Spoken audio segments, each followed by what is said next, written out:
Hello, welcome to the 19th episode of Scary Thoughts, Horror, Philosophy, Culture. I'm Mark Cate.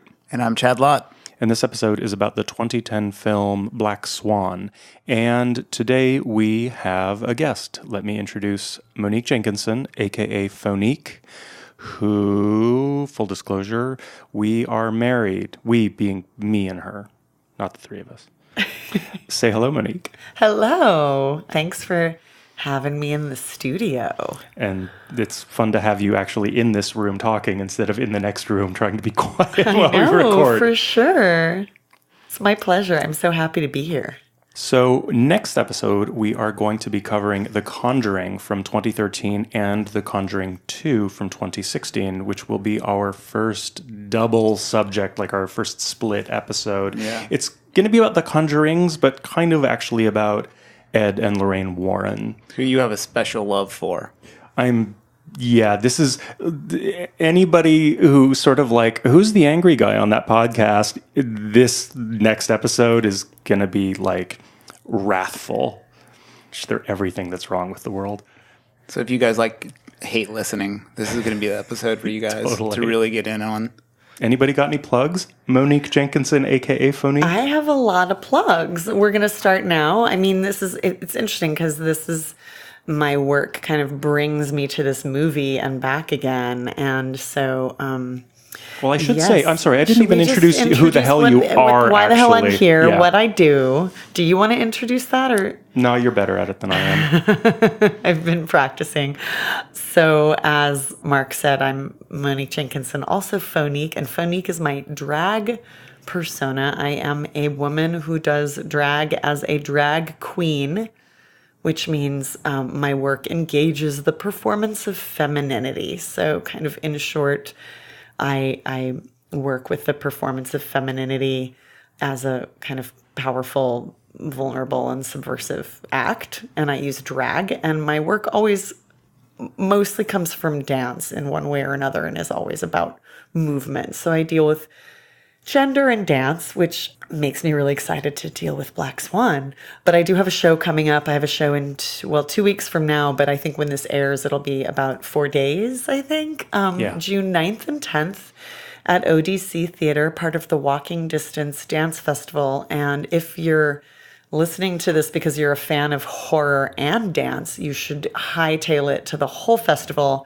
It's amazing. 4 companies. It actually opens. It will have opened by the time this airs. But my show is... It's pretty upsetting. It's upsetting. It's really I think it's uncomfortable. Upsetting. Cool, yeah. And my show is called, it's kind of a visual thing. So the name, and we can say dirty words, right? You say whatever you want, Monique. So the title of my piece visually is C**NT, or The Horror of Nothing to See. Or you could say cunt or The Horror of Nothing to See, or you could just refrain from saying the C word at all. That's the name of the piece. So it's, it's coming from feminist rage. And why would you have any of that, Monique? I know. Why? Why on earth would I have any of that? So I'm going to be coming. So that show is happening, and I'm really excited about it. It's vulnerable work. It's personal work, and it's a solo, but I'm collaborating with a lot of amazing people in the studio, which I can name check later when I plug the show again. But we'll leave it there. But part of the show is researching French feminism from the 70s, and kind of I've been saying I'm reading French feminism as high camp. And that again comes to my mind when reading Black Swan. And so right now, because of a lot of the research I'm doing, I cannot but read Black Swan through the lens of Julia Kristeva and her theories around the abject. And also, Black Swan is so damn campy. I love this movie. I'm so excited to talk about it. Well, you're also sort of raised in the tradition of ballet, right? Like you started as a dancer in ballet, right? Yes. Just like little Natalie Portman. Like little Nina, the ballerina. I love that. It's so cuckoo that her name is Nina, the ballerina. Yes, I was trained in ballet. That's my early training. And I got really, really quite serious about it until it nearly drove me crazy. And then I made other choices. Well, if I recall correctly, in one of your shows, you actually referred to this movie and you referred to it as, I think you called it a fucking documentary. Yeah. I did. Yes. I mean, I said in one of my solo shows that there's never been a more accurate portrait of the inside of a ballerina's brain.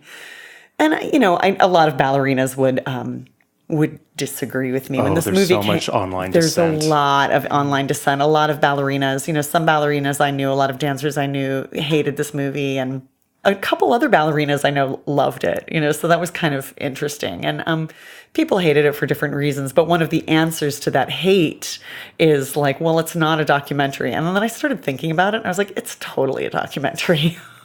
It's totally like emblematic of sort of the dark psychological state that I think a lot of this work happens in. Well, I think it reminds me of, I think I've brought this up before, but like the punk episode on Chips or Quincy, or any time some pop culture gets a hold of something like you're really into and they clearly don't get it like you do.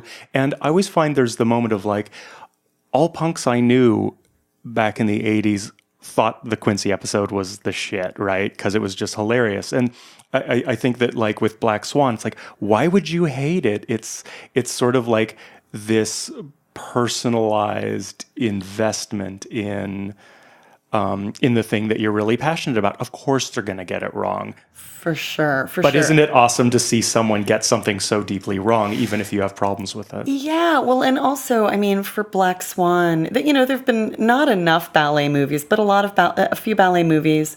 Ballet had, and again, this movie was really personal for me, and my connection to it's really personal. However, I mean, I have enough distance from ballet that I can appreciate it too for its camp value. I can appreciate it for, that portrayal of ballet as not like as a crazy dark place, because my experience of it, a lot of it was that it was a crazy dark place. But also what I love about Black Swan is that it's not a love story. There's no love interest. There's no, I love that it's a horror movie. And I mean, we can argue that whether it's really a horror movie or not, right? But I think it employs horror in this way that, I don't know, just that like it locks into this great space. And also, there were a few movies, in the 70s, there was The Turning Point, and there's The Red Shoes. That's really the classic ballet obsession movie that Aronofsky refers to a lot.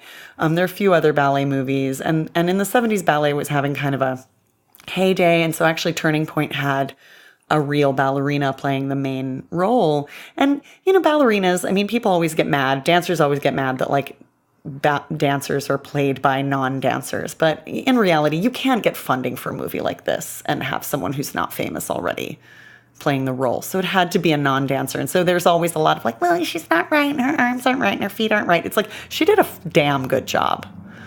I have a lot to say about that, but we'll get into that later. Before we get much further, though, we should warn our listeners that this is like going to be a very spoily episode. Scary Thoughts, as always, full of spoilers. We are assuming that our listeners have watched this movie and are not coming to us to review it for them.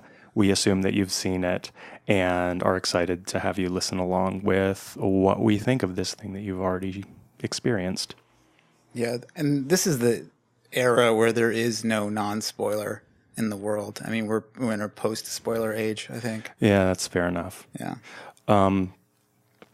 Actually, I think we have something to ask of our listeners. Yeah, as always, our invocation to the great dark ones is that you please go over to iTunes, Stitcher, wherever, and give us a 5-star review. Maybe even leave a few of your musings in there. It helps us. Please do. Please do. There's actually a lot of quite really heartfelt and interesting and good reviews that people left on iTunes for us, which we always really appreciate. And our newest little endeavor is throwing up episodes are over on YouTube. So even if you've already listened to the episode, just look up Scary Thoughts on YouTube and just give us a little click or a subscribe. We're just trying to beat these algorithms that control all of us, and we're trying to break out so that Mark can finally buy more equipment and I can buy more machine guns. Nicer microphones so that you can hear my voice more clearly on these episodes. Better scope so I can shoot out to 500 yards. Great. So So, did anybody particularly want to start? I mean, I sort of had my particular take, but does anybody have something that they want to? I mean, I'll just keep being top? like, oh. Yeah. So, yeah. Well, So, I knew this movie curious. was serious and had major cultural impact when it birthed an entire series of sexy Halloween costumes that year. I knew that this was a real contender after that. Yeah. And, I have this feeling, this thing with Aronofsky's movies where I'm one and done. Like, there's never been a single one of his movies where I felt like I needed to go back and watch it again. Really? Yeah, I mean, I've seen Requiem for a Dream like 5 or 6 times. Oh my just God, I because- can't imagine seeing that more than once. See? Pie, I've seen once. I didn't see The Fountain. No, me neither. Yeah, I mean... The Wrestler is great. So I liked The Wrestler quite a bit. I saw it once. Yeah, that was same. enough for me. Yeah. And then this was the first... Well, I guess I hadn't seen this movie for a really long time, and I remember liking it a lot more than I did upon watching it again. Oh, wow. To me, some of the effects do not hold up. And that's always a problem that time creates, Right. how terrible the lion looks in some Fix movies. and Fix Yeah. is given enough extra time, I find. Like in Yeah. 20 years, those slippery effects are just going to be kind of charming and possibly invisible because they'll be a little bit vintage. Is that what you mean? Yeah. Or do you mean affectations? I mean, just really like some of the mirror effects when there's like a creature or she's looking different or in a different direction and her face morphs into her own face. Those effects they just look... You mean the CGI? CGI just Yeah. looks bad to Yeah, me. And that's this what- movie has quite a bit of CGI. And so that, I mean, as far as complaints go, that was kind of it for me. Like other than that, I just thought it was like a decent, interesting, well-crafted movie. I'm kind of like rooting for her to become the Black Swan the whole time. Absolutely. Like I want that to happen. I want her to become some crazy creature and eat everyone's face. So to me, that's victory. And, there were things I really liked how the score borrowed from Tchaikovsky. And I think Natalie Portman, I mean, I have really very little exposure to ballet, but for me, what she did was credible. I was really interested to hear you say that you thought she did a pretty good job. Because I know if I watch like fight scenes in a movie and Right. then they suck, like I couldn't get past the first episode of Legion, which everyone loves, because the fight scene at the very end of the first episode is so uncredible that to me it's like the brown M&M thing where you ask for a bowl without brown M&Ms, and if there are brown M&Ms present, you know that you have to start looking at other things to start drilling in on. And Yep. so, like, I didn't really quite see any evidence of brown M&Ms in this film, but possibly Right. because I'm untrained in Because that. you're ignorant. Yeah, totally ignorant to it.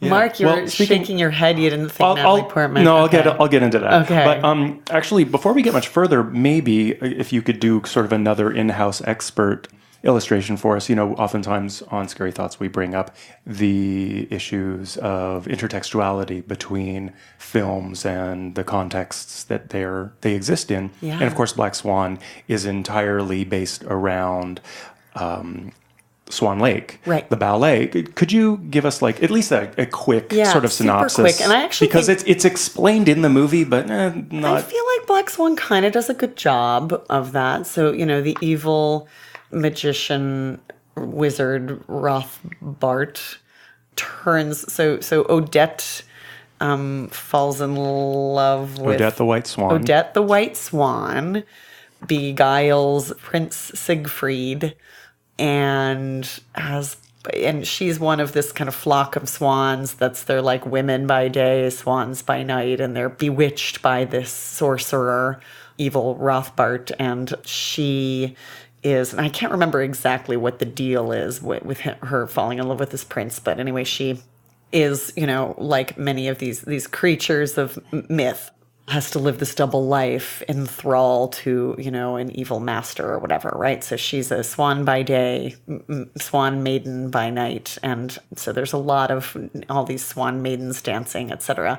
And then Rothbart condemns her to death. But first he sends the black swan, Odile, to seduce Prince Siegfried away from Odette as punishment. So that's kind of the story in a nutshell. I mean, it's a whole big long ballet, which it's a pretty great ballet. And there have been a lot of It's a long ballet, but also the story, as is true generally in ballet, is the story is not very long or complex. Right. You can't get too complicated with ballet storylines. Quite simple, usually, a fairy tale kind of thing, right? Some noble person falls in love with some outsider lady creature, and then outsider lady creature has to be punished or die for love, or, something of that sort. Or a kid gets a nutcracker. Or a kid gets a nutcracker. The end. And a bunch of hungry women have to pretend to be Candy.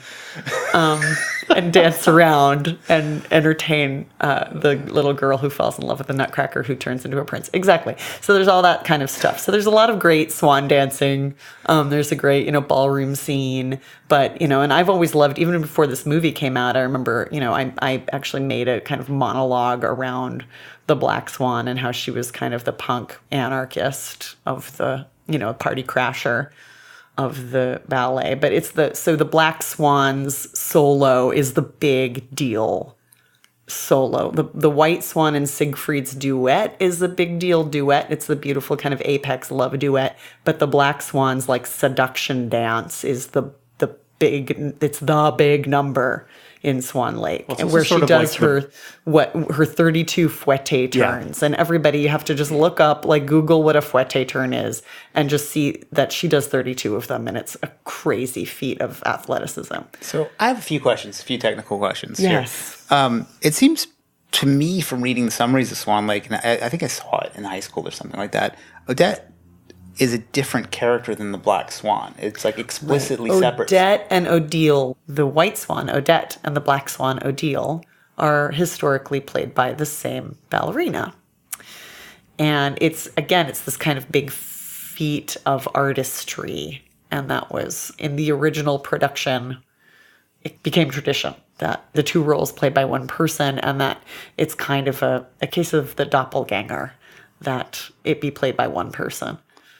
Right? And this drives this idea of the doppelganger home. And how about the choreography? Like, is it like the Aristocrats? Like, there's a beginning and an end, and in the middle is just whatever? Or like, is the 32 fouettes? Is it always that's got to be there?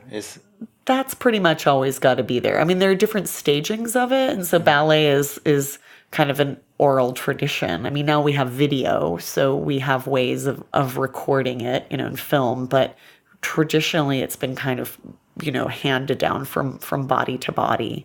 So the 32 fouette turns, it's kind of like this role is one of the big principal roles in all of ballet because of that, and this idea that this one person should be able to embody these two spirits. So the thing I really wanted to get into about this movie that I think is super interesting is questions around authenticity that run through it. I mean, I think it's super fascinating that Black Swan is a story within a story, that it is Swan Lake told through the lens of Black Swan, the movie. But right up front, Tomas, the artistic director of this production, says, he's talking about this upcoming production of Swan Lake, and he said, not like this, we'll strip it down, make it visceral, make it real. And then there's a scene where Lily is dancing, the Mila Kunis character, and he points to her and he says, she's not faking it. So it's as if there's like a real, an authentic, an authenticity within this ballet. And the movie, to my mind, a lot of things are happening in it, but a big part of this narrative is about Nina's attempt to attain authenticity. It's not just necessarily about like becoming a woman and everything. It's also about developing an authenticity. But I also think that's kind of ironic because we're talking about ballet, which in a certain sense is like the most contrived, historically constricted. There are so many traditions that must be followed or everybody will freak out and defund. Totally rigid, dogmatic. And yes. To answer your question, Chad, about the choreography being strict, it isn't a riffy kind of thing. It's quite prescribed And even in a big, and we're kind of assuming like they're performing at Lincoln Center, so this is kind of supposed to be New York City Ballet or American Ballet Theater. Even if it's a stripped down, new kind of newfangled production, I'm sure, it's all the, the strict choreography that's already existed. Yeah. And so I find this idea of like this quest for authenticity within ballet is a really odd goal. And that when there is the big party, when he sort of like unveils that Beth is retiring and that Nina is coming on, he does this toast to beauty. Right. And which is also interesting because beauty is external and internal. It's aesthetic and it's something one embodies. Right. I mean, this is really fascinating to me, this idea of like letting go and yes. getting authentic. And I have so much to say about this, but one of those things, I mean, maybe just launching right into it because it's one of the first scenes we see Thomas, who Victor Cassel, by the way, is like so campy in this role. Oh yeah. I mean, I think it's some of the worst writing in the film, but it's also kind of like, I don't know. I think at one point, Ariel Osterweiss, in her great article on this film, talks about Thomas when he says, she quotes him as saying, perfection is not just about control, it's about letting go. And Osterweiss says Thomas reminds her in the hyperbolically authoritarian tone Aronofsky cites from lowbrow genres. And it's true. I mean, this really, in these moments, this Thomas character also kind of sounds like he could be in Showgirls or like a John Waters movie to me. This movie is so much like Showgirls. So it's funny that you mentioned Showgirls. Castle is actually, he was a dancer. And the guy who choreographed or directed Showgirls is a personal friend of his. And awesome. And part of his performance is based on that guy, like and his direction. See, because for me, it's all about like thrust it. Well, thrust it. No, but it's also like give me a PK turn is like give me a fouette turn. Totally. Well, it's also hilarious in Showgirls that he'd be like, "That's not a PK turn." Like any of those women are doing PK turns. Like PK turn is part of your like audition for, a Vegas show is hilarious. So fouette turns are, more of a realistic thing. But Cassel being, as he's saying, like looking for, the authenticity. And then there's this, this Lily character, the Mila Kunis character who represents Black Swandom, who represents, letting go, who's the bad girl. Now, arguable, does she exist? Does she not exist? Mm-hmm. But this character, I mean, again, as someone who's been in the world of ballet and like this Lily character would not exist. Like she cannot exist. How so? There's not a ballerina. Nobody goes to that level of ballet with giant tattoos on their back. Like they just don't. Mm-hmm. There might be some alt ballet company with tattooed ballerinas, but like in that realm, you're not going to see a ballerina who's late with her hair down with tattoos on her back who then like eats a burger and takes ecstasy like that. The night before. That girl doesn't exist. And that's what I think is really interesting and really like actually quite heartbreaking to me in this film. And this kind of, whether Aronofsky meant to or not, this kind of illustrates the power structures and the kind of the patriarchy that this ballet company is. And I mean, ballet is a big patriarchy, even though it's like totally female dominated in terms of numbers. All the people at the top of the profession are men. Artistic directors are men. I mean, this is why I'm boycotting San Francisco Ballet right now. Like until they have like a living woman choreographer on their bill, like fuck them. But you see these men in these positions of power. And so it's kind of, I find it like, again, kind of heartbreaking. And of course, like the only person in that situation, in that power structure who would even be able to say like, be free, dance, passion. I want to see the passion, be free, let yourself go. Like the only person who could even conceive of that is this man. Like none of these, actually, there's no such thing as being free. There's no such thing as letting yourself go inside that power structure. I totally agree. I would say not only is that character maybe not real, but that methodology of art, like that whole, like just 3 PKs and the truth, like that whole thing, it's bullshit. It's a lie. Yeah. Like whenever you dig into any famous rock and roller that's actually good, there's 18-hour days playing guitar. Well, there's also, I feel like, a catch-22 in this whole struggle, because Tomas says, I never see you lose yourself ever. All this discipline for what? And it's like she needs to lose herself to become authentic.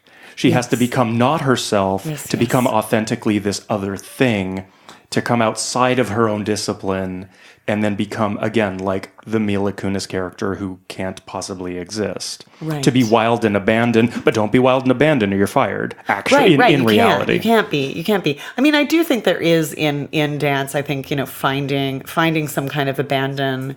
I mean, it is possible and it is necessary. I mean, I think also in rock and roll, you see that kind of 18-hour days, but then people can go on benders or go on stage drunk and actually do something interesting. And that's not really possible in dance. But you do, I do think, going off the rails and losing technique and yields something really interesting for a lot of people in dance. But it's just not, you don't see that in ballet. That would not be asked for in ballet. Well, I think, okay, so earlier I was clearly alluding to some sort of issues with Natalie Portman, not Natalie Portman, but what I was kind of getting at is speaking more about authenticity as a theme in this film, is that there's a tension between the narrative of this film, Nina striving for perfection. She's coming from this legacy from as her mother was a ballerina as well. And so that's all she knows.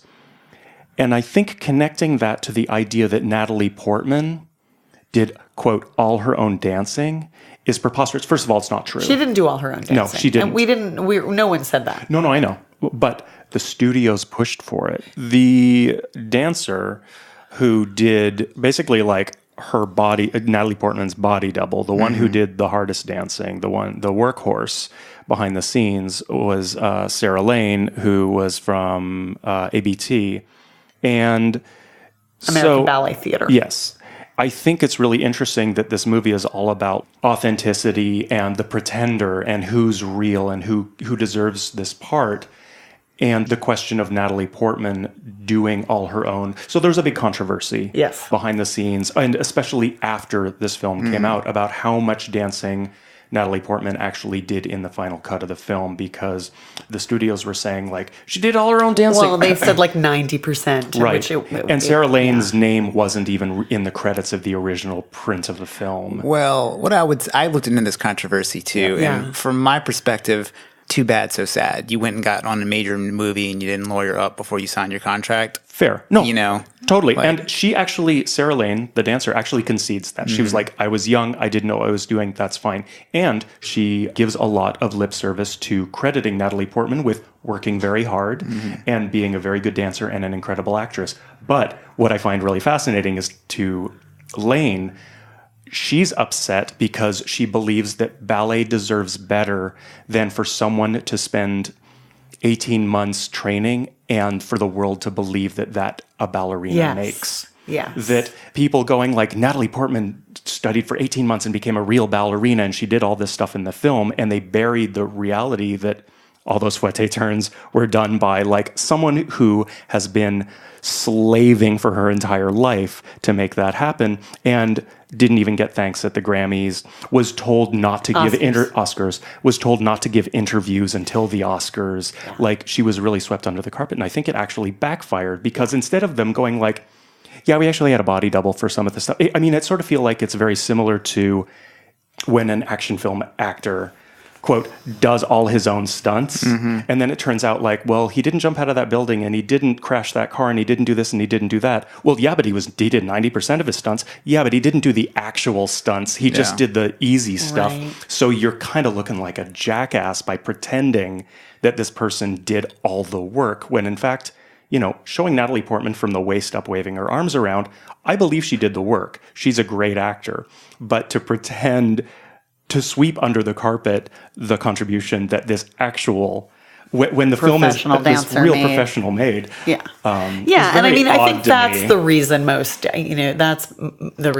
dancers were upset. And I do think it didn't serve the film. But again, okay, so that aside, the waist up stuff is really hard. Like that's some of the hard, Fair. just looking like a dancer is actually really hard. And I think she accomplished that. That's something that I actually think is very interesting about the making of this film is that essentially what Natalie Portman did, aside from the amount that she did in fact dance and the training she did do, want to take nothing away from her, but also she transcribed, would that be the right word?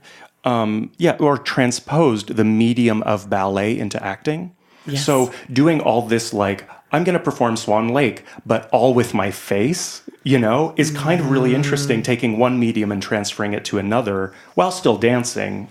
But it's sort of like taking a dance performance and making it into a film, but also Natalie Portman as an artist taking one medium and taking it into another realm through skill alone, which I think is really great. For sure, through skill and through. I mean, I just remember watching this and just being like, she looks so hungry.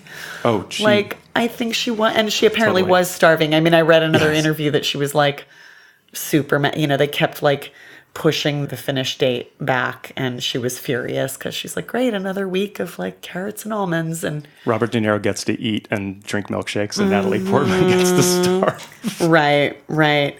But can I read something from this review that I just was striking to me? The A.O. Scott review, when he says, the pivotal scene is a simple one. Nina, alone in the rehearsal studio, looks at her multiplying mirror images and loses control of them. What follows is a crescendo of madness leading up to her opening night triumph, during all of which it becomes increasingly difficult for the audience, or for Nina, to find the boundary between reality and fantasy. And it is a boundary that Ms. Portman succeeds in erasing by hurling herself with reckless conviction into Nina's world and becoming both the monster and the victim in this horror movie. Yeah, I mean, should we get into the horror? Oh, why not? Let's do that. Let's get into the horror. Yeah. I would like to, before we delve into the darkness, I do have to say there's something interesting about an actor or actress doing their own stunts. It definitely does lend a weird weight to it. Like, for instance, this week, the guy who plays Arrow on the TV show, he just competed in American Ninja Warrior and did really well. And it sort of makes his character on Arrow seem a little bit cooler. So there definitely is some sort of social weight with that, you know? And then, the whole thing about the reason why they like shushed that ballerina was because the Academy are fucking babies. Like, it's like of all the people in the world who should be able to understand suspension of disbelief. Right. It's those people, and for them to be like, well, she did her own stunts. It's like, it's up there with like playing, neuroatypical or something like that. Like doing your own stunts is like and there's something about like this physicality that is privileged in acting, which is interesting because you see it in like people who play fighters. Raging Bull, perfect example. Yeah. And again, I think that she really goes there with the physicality. Sure. And it's evident. And you do see, you see the hours and you see what she's putting herself through physically. It has a bearing on her appearance and her performance. And actually, I don't know about you, Chad, but I don't think Mark has seen Jackie Portman's take as Jackie. Oh, Jacqueline Kennedy. Onassis. Jacqueline Kennedy, I think. Not yet Onassis at the time. Really great. Yeah. She's dialed into this kind of unhinged physicality. Well, I did this morning rewatch her digital short on SNL where she does that rap. Do you remember this? She was funny. It was fucking hilarious. And do you know what I'm talking about? It's sort of like she does this like hardcore rap video. I boycott SNL because it's not funny. This is funny. This is just Natalie Portman looking at the camera and like screaming like "suck my dick." Like she's just foul mouthed and cruel, and she's fully committed in this way that like makes you kind of go like, "All right, Ms. Portman, holy shit." I was really impressed by her performance in Your Highness. What was that? The stoner fantasy comedy with Danny McBride and James Franco. She plays a Elven-esque archer. Never mind. Yeah, I've heard about this. I've not seen it. I wanted to. Great film. I will see it. I think there's a body double in that film too, because she jumps into some water with her butt showing, and it's not her. No, and she won the Oscar for this, and I feel like she deserved it. No Oscar totally. deserved, for your highness. For the record. It was actually the Oscar for, how they, give you the Oscar that you really, you don't always get the Oscar you should have gotten. So this was really her win for your highness. All right, so into the horror. Yeah. So Darren Aronofsky talks about this being basically a werewolf movie. Yes. Which I totally disagree with, even though he says it is. Like, I think it has a little bit more in common with The Fly than it does any werewolf movie at all. Mm-hmm. Yeah. I mean, I think that, Monique, you brought up the question of, like, is this a body horror film? Yes. And I think that, to my mind, it's not body horror, capital B, capital H, but it's more like body horror, lowercase. Uh-huh. So it's more sort of not the genre, but the literal...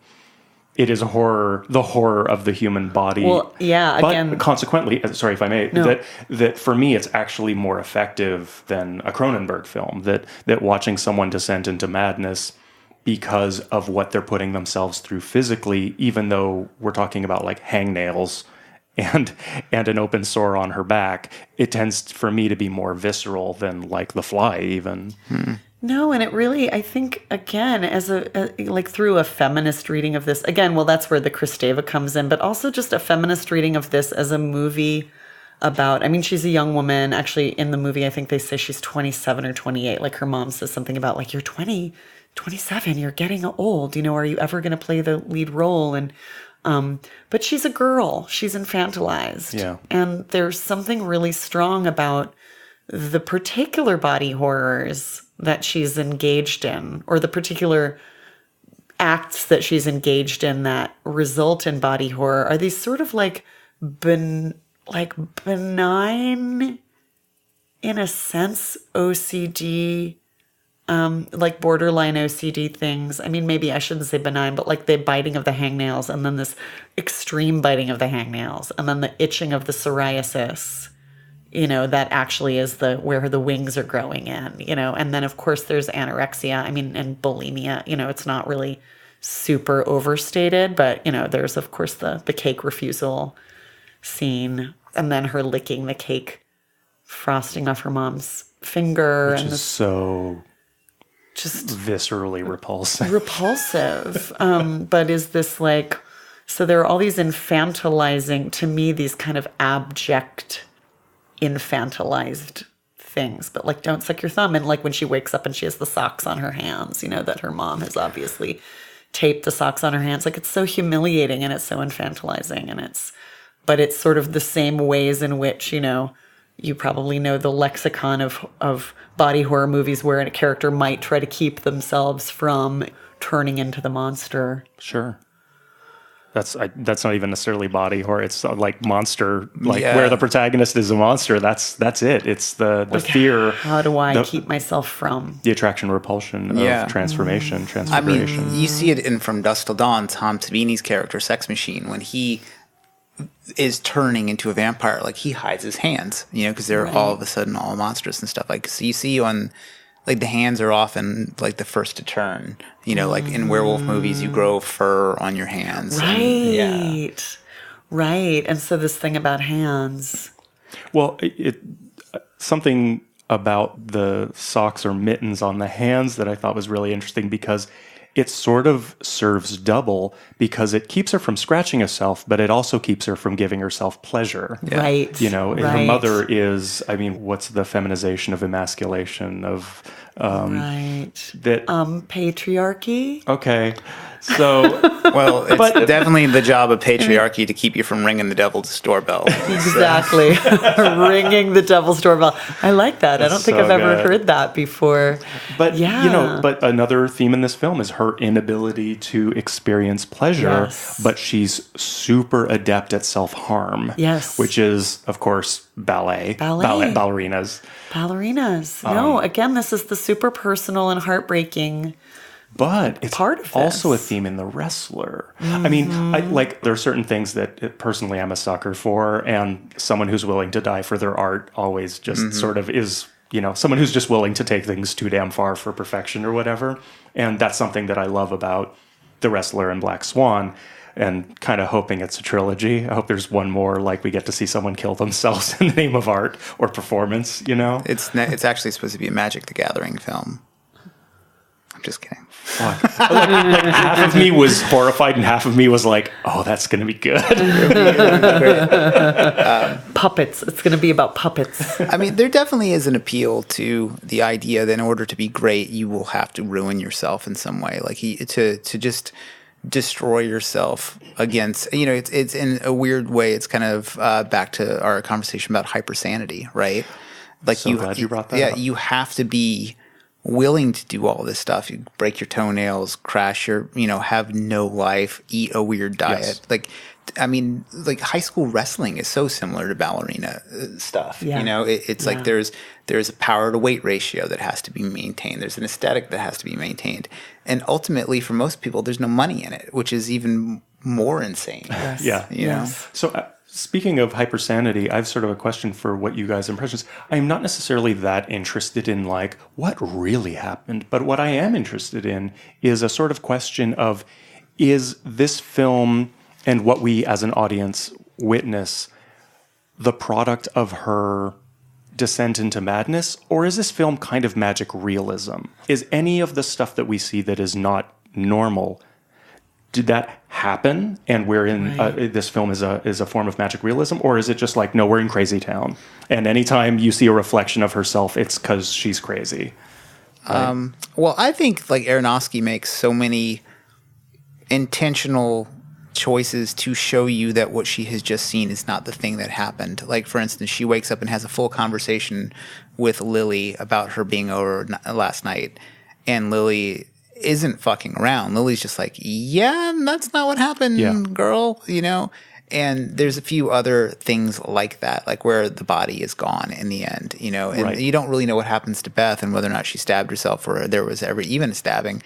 But I think that he doesn't leave things mystical enough to think that, or for me, it wasn't dreamy enough. So you're saying Crazy Town? I think pure Crazy Town. I don't know. I feel like there's some openness. I mean, this is again why I ended up really liking this film, where it could have gone easy into like tying it up with a neat bow and then I woke up, or like, because even the end, it was perfect and ostensibly she's stabbed herself with glass, but could she really have danced in that state? And I do think there's kind of this openness that is really compelling to me, that like we end up not really knowing. It's like Lily kind of exists and kind of doesn't exist. She kills herself and kind of doesn't kill herself. Like and what else? There are a bunch of other things that kind of unravel that, there's obviously a descent into madness, obviously, but they leave the lines kind of blurry. But is it sort of beautifully so, I think, importantly so. For me, it's like potentially somewhere in the middle that, like you said, it is a descent into madness, but I sort of think of the dance scene as this invocation that she is going really, really too far and too deep, but then she evokes and invokes something that pushes her past the point that even she was prepared to go. Totally. Well, and she ends up synthesizing these, she does end up synthesizing White and Black Swan. She does end up in, pushing past the perfect into the hyper perfect, or into the letting go, which turns her actually into the swan. I mean, that moment when she grows the wings, I was in the theater like, no, oh no, he didn't. Like I was like, I cannot believe this is the most redonkulous thing that is happening right now. And yet it works. It's just like they push into this super ridiculous place that, I don't know, again, feels important and then makes it monstrous. And Osterweiss says that Nina grows larger than life black feathered wings during the culminating fouette sequence of Swan Lake, and that final scene is significant marking the point at which the pinnacle of her technical achievement coincides with the raw animalistic attributes associated with the ecstatic. I just love that quote, which could bring us to jouissance. But but that, that like, yeah, she encompasses or becomes other. She becomes ecstasy. And then it was perfect, and in a sense then sacrifices herself. Not just because she kills herself, but kind of becomes other. So she completely kind of self becomes subsumed into this ideal of technique and artistry that is beyond technique. One thing I thought about in that scene is when she, at the very end, when she says, "Oh, this was perfect," it's objectively not perfect. Like, she fell off the dude during the scene where she should have just owned it, right? Yes. But she owned the Black Swan. She owned Black Swan. Right. So when I go to that is like she hasn't actually fused them. Like, she's just become unbalanced. She's just become more Black Swan than White Swan. And she's like kind of like past the mark a little bit. No, that fall, that is really interesting. And that somehow also that she's able to move beyond that and still it's perfect, even though that fall happens.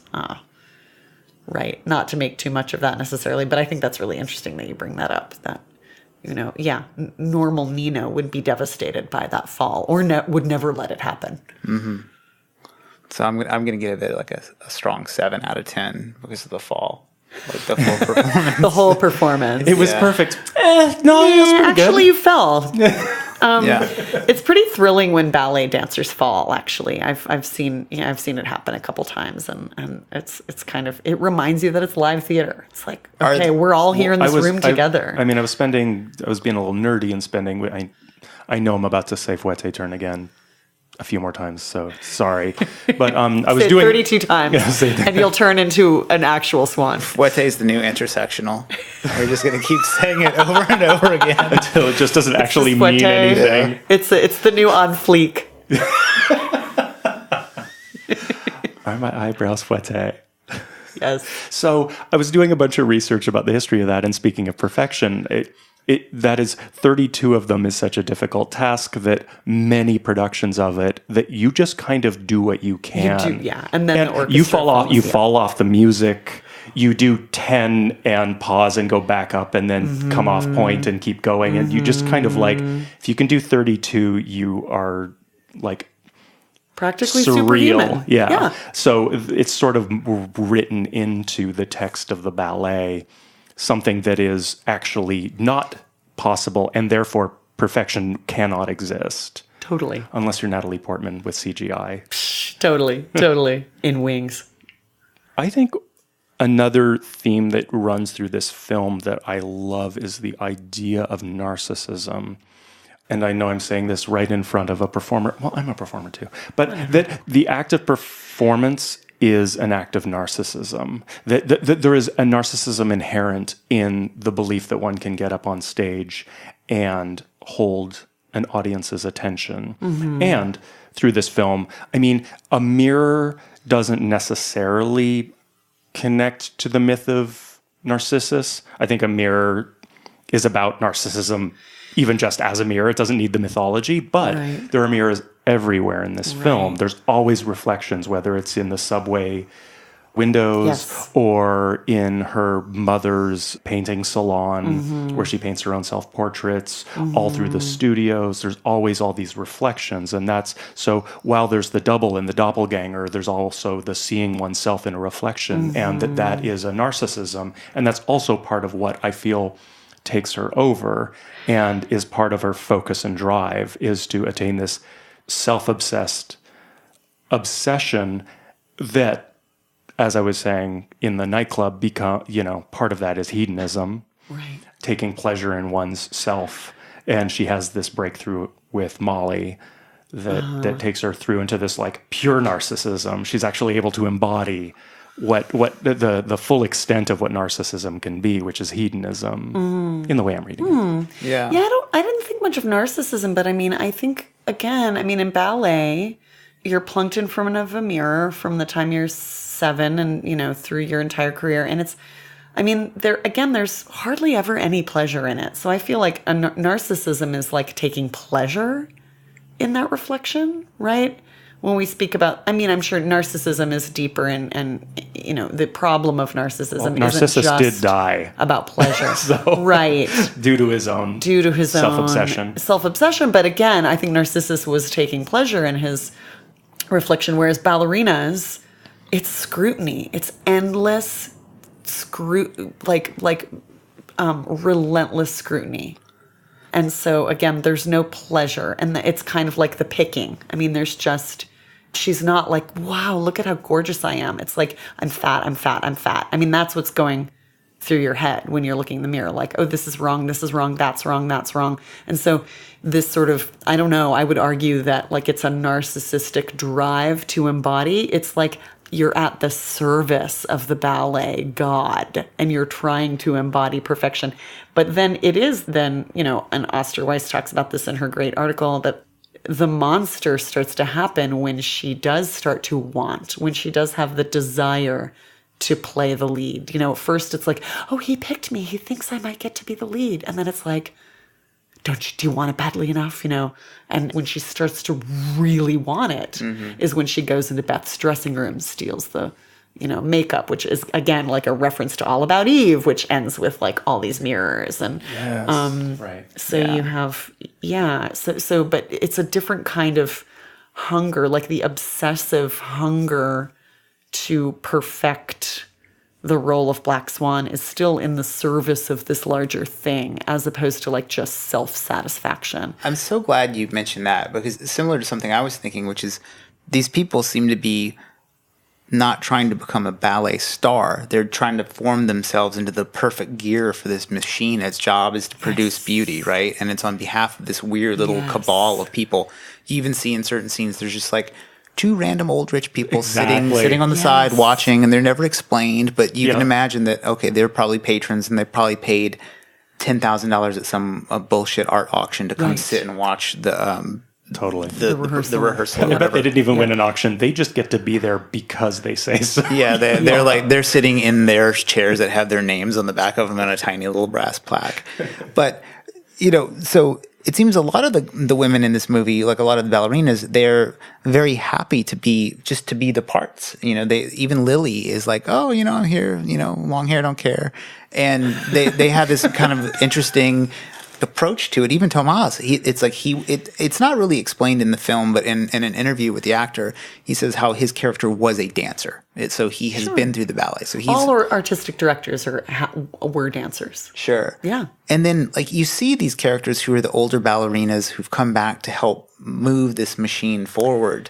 Right. Except for Beth, who's an asshole, who rather than... She's ruined. She's just ruined. But, she's a poor thing. Yeah, but it's not like she's unique in having been seduced by an art director. It's not like she's unique in having had her bloom pass or whatever, but she's not around to instruct or aid the other girls. She just throws herself in front of a car. Yeah. Well, no, I think that I feel very on both sides of this, because I think it's similar to when you watch, say, a Behind the Music VH1 special and you watch another fucking band completely bottom out because they didn't see it coming, even though it happened to every single other rock band in history.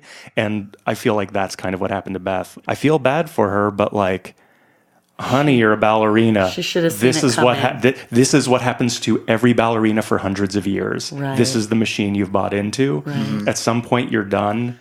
And it sucks. It's terrible. Right. But, suicide is not an alternative. Yeah.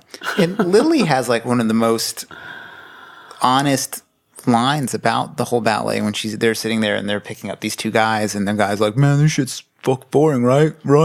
And she's like, well, no, it's just not for everybody. Yeah. And I think there's multiple ways to read that. One is it's not for every audience member, but it's also not for every performer either. Interesting. Yeah. Right. And kind of not for the faint of heart. Yeah.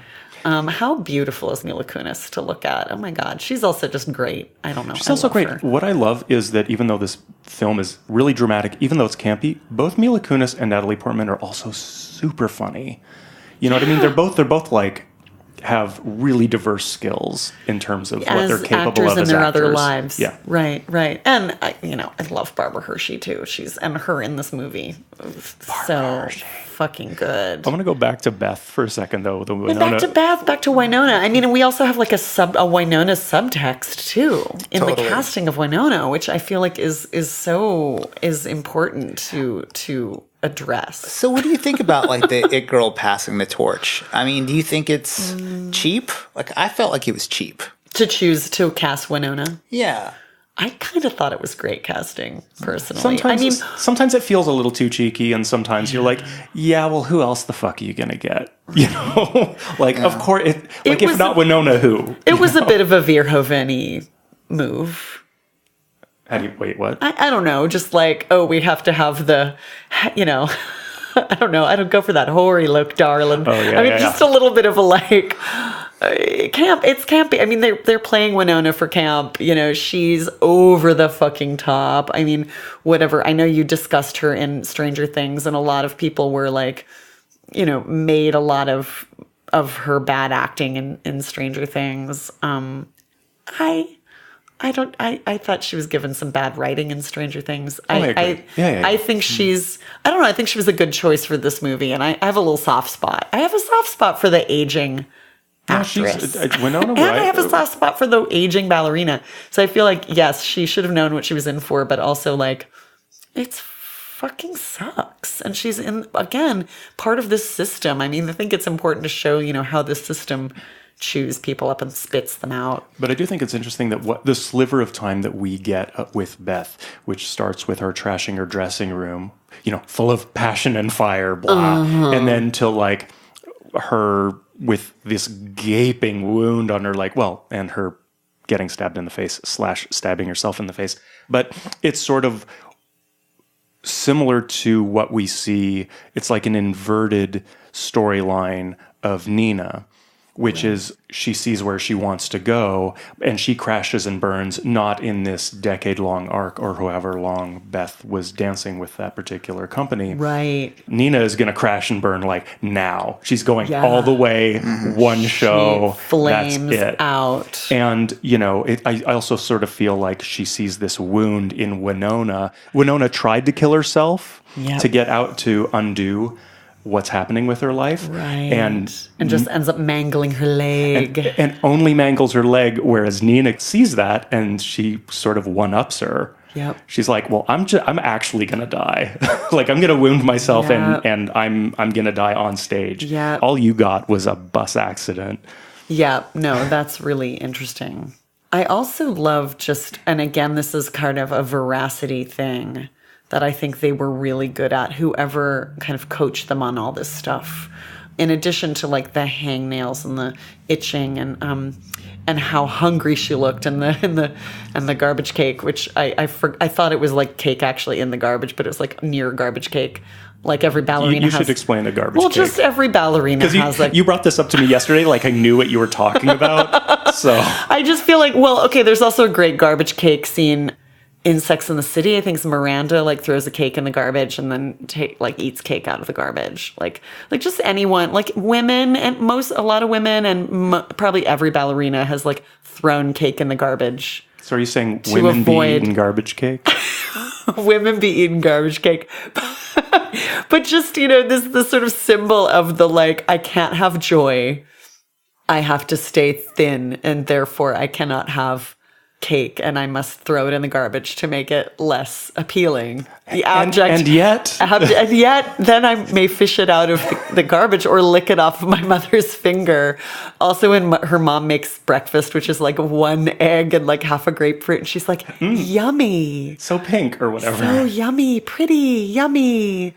But the body stuff too, the massage that she gets, where you see it's just there's just this massage therapist is just digging her hands underneath her scapula, and then like the foot cracking stuff and the mangling of the point shoes, which actually, again, one of the writers, there was a reviewer that pointed that out, like the point shoes as sort of like a stand-in for the for her body. Mangling of the body, right? I thought was really astute, the way all these things they kind of brought out, whoever was kind of coaching them on that stuff, but like the massage scene. And I feel like there's another scene where it's like, there's this violence, there's just this constant, like in the creation of beauty, there's just this constant presence of violence. One of the things I love about the shoe scene is after she's done all this damage to the shoe to make it work the way she wants it to work, which is basically her body, the very last thing she does is sew the ribbon on. Yep. So it's like, okay, all this brutality happened, but we were just like tack some beauty on the top of it. Exactly. Well, and that's what keeps it on your foot. But yeah, the beauty, like you have the beautiful ribbons, and then that's what people see. And that's what little girls fantasize about. Like that's little girls want to wear the pretty point shoes, and they can't wait to go on point and be pretty like a fairy, and it's this brute force behind the appearance of levitation. Yeah. And a thing that's interesting about that scene where she's getting the ART release is real therapist working on her real twisted up rib. So it's just interesting that they have like this very real, very painful thing in the film. And to me, like it was the most uncomfortable scene of all the body stuff. It's funny. I loved it. I'm about to say something like that, but completely different. I feel like that scene was very real. Like it's kind of maybe the most real scene in the film. Like it's the least magic realism. It's the least crazy town. It's just like, yep, body work. It's tough and necessary. But similarly, not my favorite scene in the film because it's a throwaway moment, but kind of one of my favorite little pet moments is when Nina is rehearsing, and she's the last one to leave, and the pianist gets up and leaves, and he goes, I have a life. Don't work too hard. You have a big day tomorrow. And like, he's like suddenly like, oh yeah, this is his job. This is her job. Yeah. They're both artists, but he's like, he gets this older guy who's like a realist about it, who's just like, honey, you have a big day tomorrow. He actually can, honey, go home. Yeah, he actually can go get a burger and get laid. That's true. I was thinking about like the possibility of fan fiction involving that guy, that like he has seen just various ballerinas become various monsters. So based on the thing, like he's been through the werewolf ballerina, and then he's seen the mummy ballerina.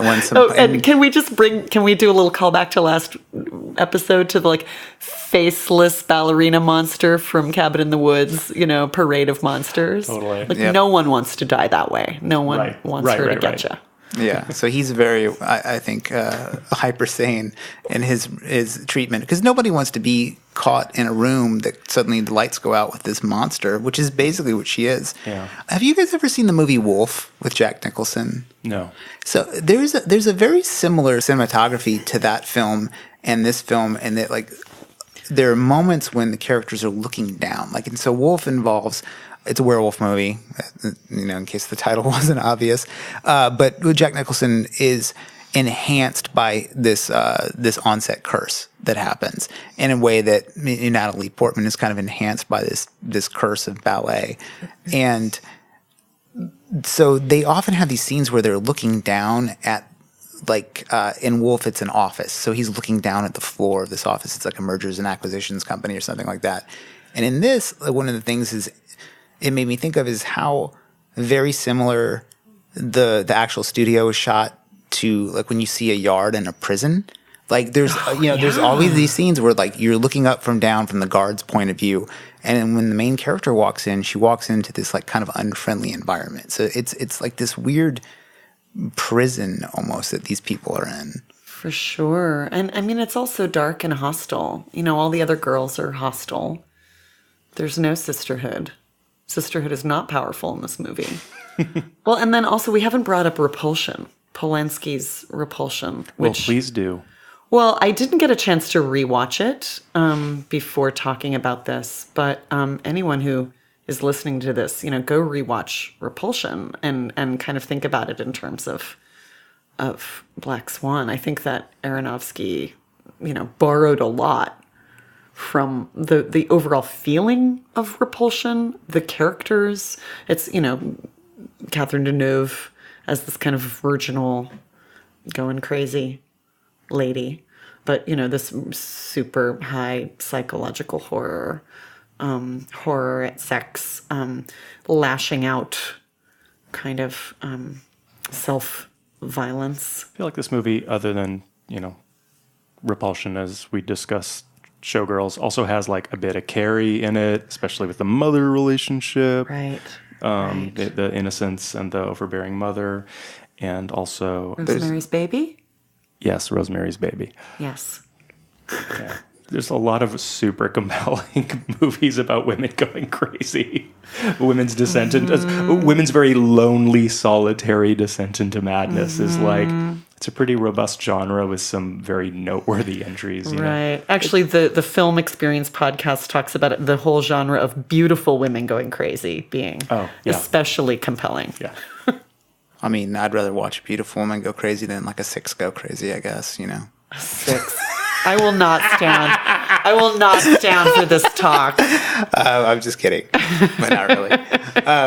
One of the things I was thinking about in the genre of like beautiful women going crazy is how you see online sometimes people call this like Fight Club for girls. And so Fight Club is essentially beautiful men going crazy, right? But the effect is very different. Like they are breaking out of society by their subversion and finding themselves a new society. Whereas Nina doesn't find a new society by like having this insane breakthrough. And I wonder if there's something to, like, is it possible for film to represent a female character that goes crazy and goes deeper into like some sort of organization? I mean, you sort of have like The Craft a little bit. Yeah. Well, but create their own world. Yeah, Right. yeah. Right. No, The Craft is a great example. It's true. Yes. Beautiful women be witches too. Yeah. Okay. And can we also just go into this, like, can we talk about the ecstasy thing too? I mean, this kind of fantasy of this. And again, does it happen? Does it not? Her taking ecstasy at all? Her taking ecstasy at all. I think it totally happens. You think I don't that- know that there's a question there. So you think she goes out with Lily? Yes. They do some E. Yes. They have a burger. Lily pisses off and goes and gets laid. Right. And Nina goes home and Nina goes home and tries something. to masturbate, and then her mother's sleeping in her room. Buzzkill. dude. Wah, wah. But so brilliant. And and the like broken ballerina music box. Yeah, it's great. Gets revamped. But yeah, again, ecstasy as an alternative, as this way out. And again, I find it really interesting that it's this lesbian love sex scene, it's not like she goes home with a guy, which again is, working with the doubling, working with also I think, what's great about this film is just how again, for me, this is very personal, but it's totally steeped in this power structure that is the patriarchy. And yet there are so few men in the movie. There's, Tomas, there's a couple of random guys. There's the guy who drops her, who's then making out with Lily. Oh, is that the same guy? Yeah. And then there's the guys in the bar and whoever plays We're Rothbard. totally disposable. And the pianist, so this is this sort of women's world. Well, I was thinking of... But it is not an alternative universe of, sisterhood. No. I was sort of thinking of Tomas as her, he's her Tim Ferriss, because he's all, whoa. Well, because, another form of narrative that this film takes is that it's a self-improvement narrative. Mm-hmm. And he is her coach, He's her her life Tim Ferriss. coach. He's also her fucking Polanski. I mean, he's Totally.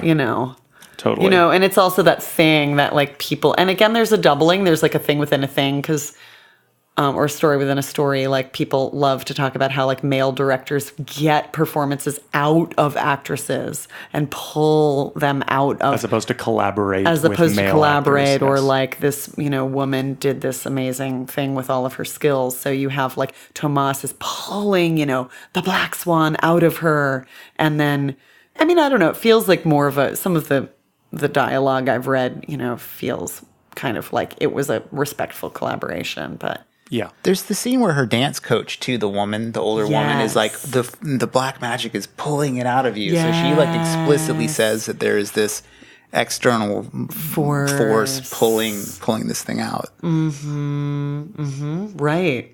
But yeah, I don't know if I finished my thought about the ecstasy, but just again, and this is a really personal thing. I mean, the first time I tried ecstasy and went dancing, it was a really emotional experience for me to liberate dancing. It liberated dancing. It put dancing into another place. And it was actually, I wouldn't say it's the first time I ever enjoyed dancing, but it was like, oh, this is what dancing for enjoyment feels like. This is what, this abandon feels like. So I feel like it's really important that ecstasy played a part in her. I think she's too far gone maybe to have totally felt like abandonment in that.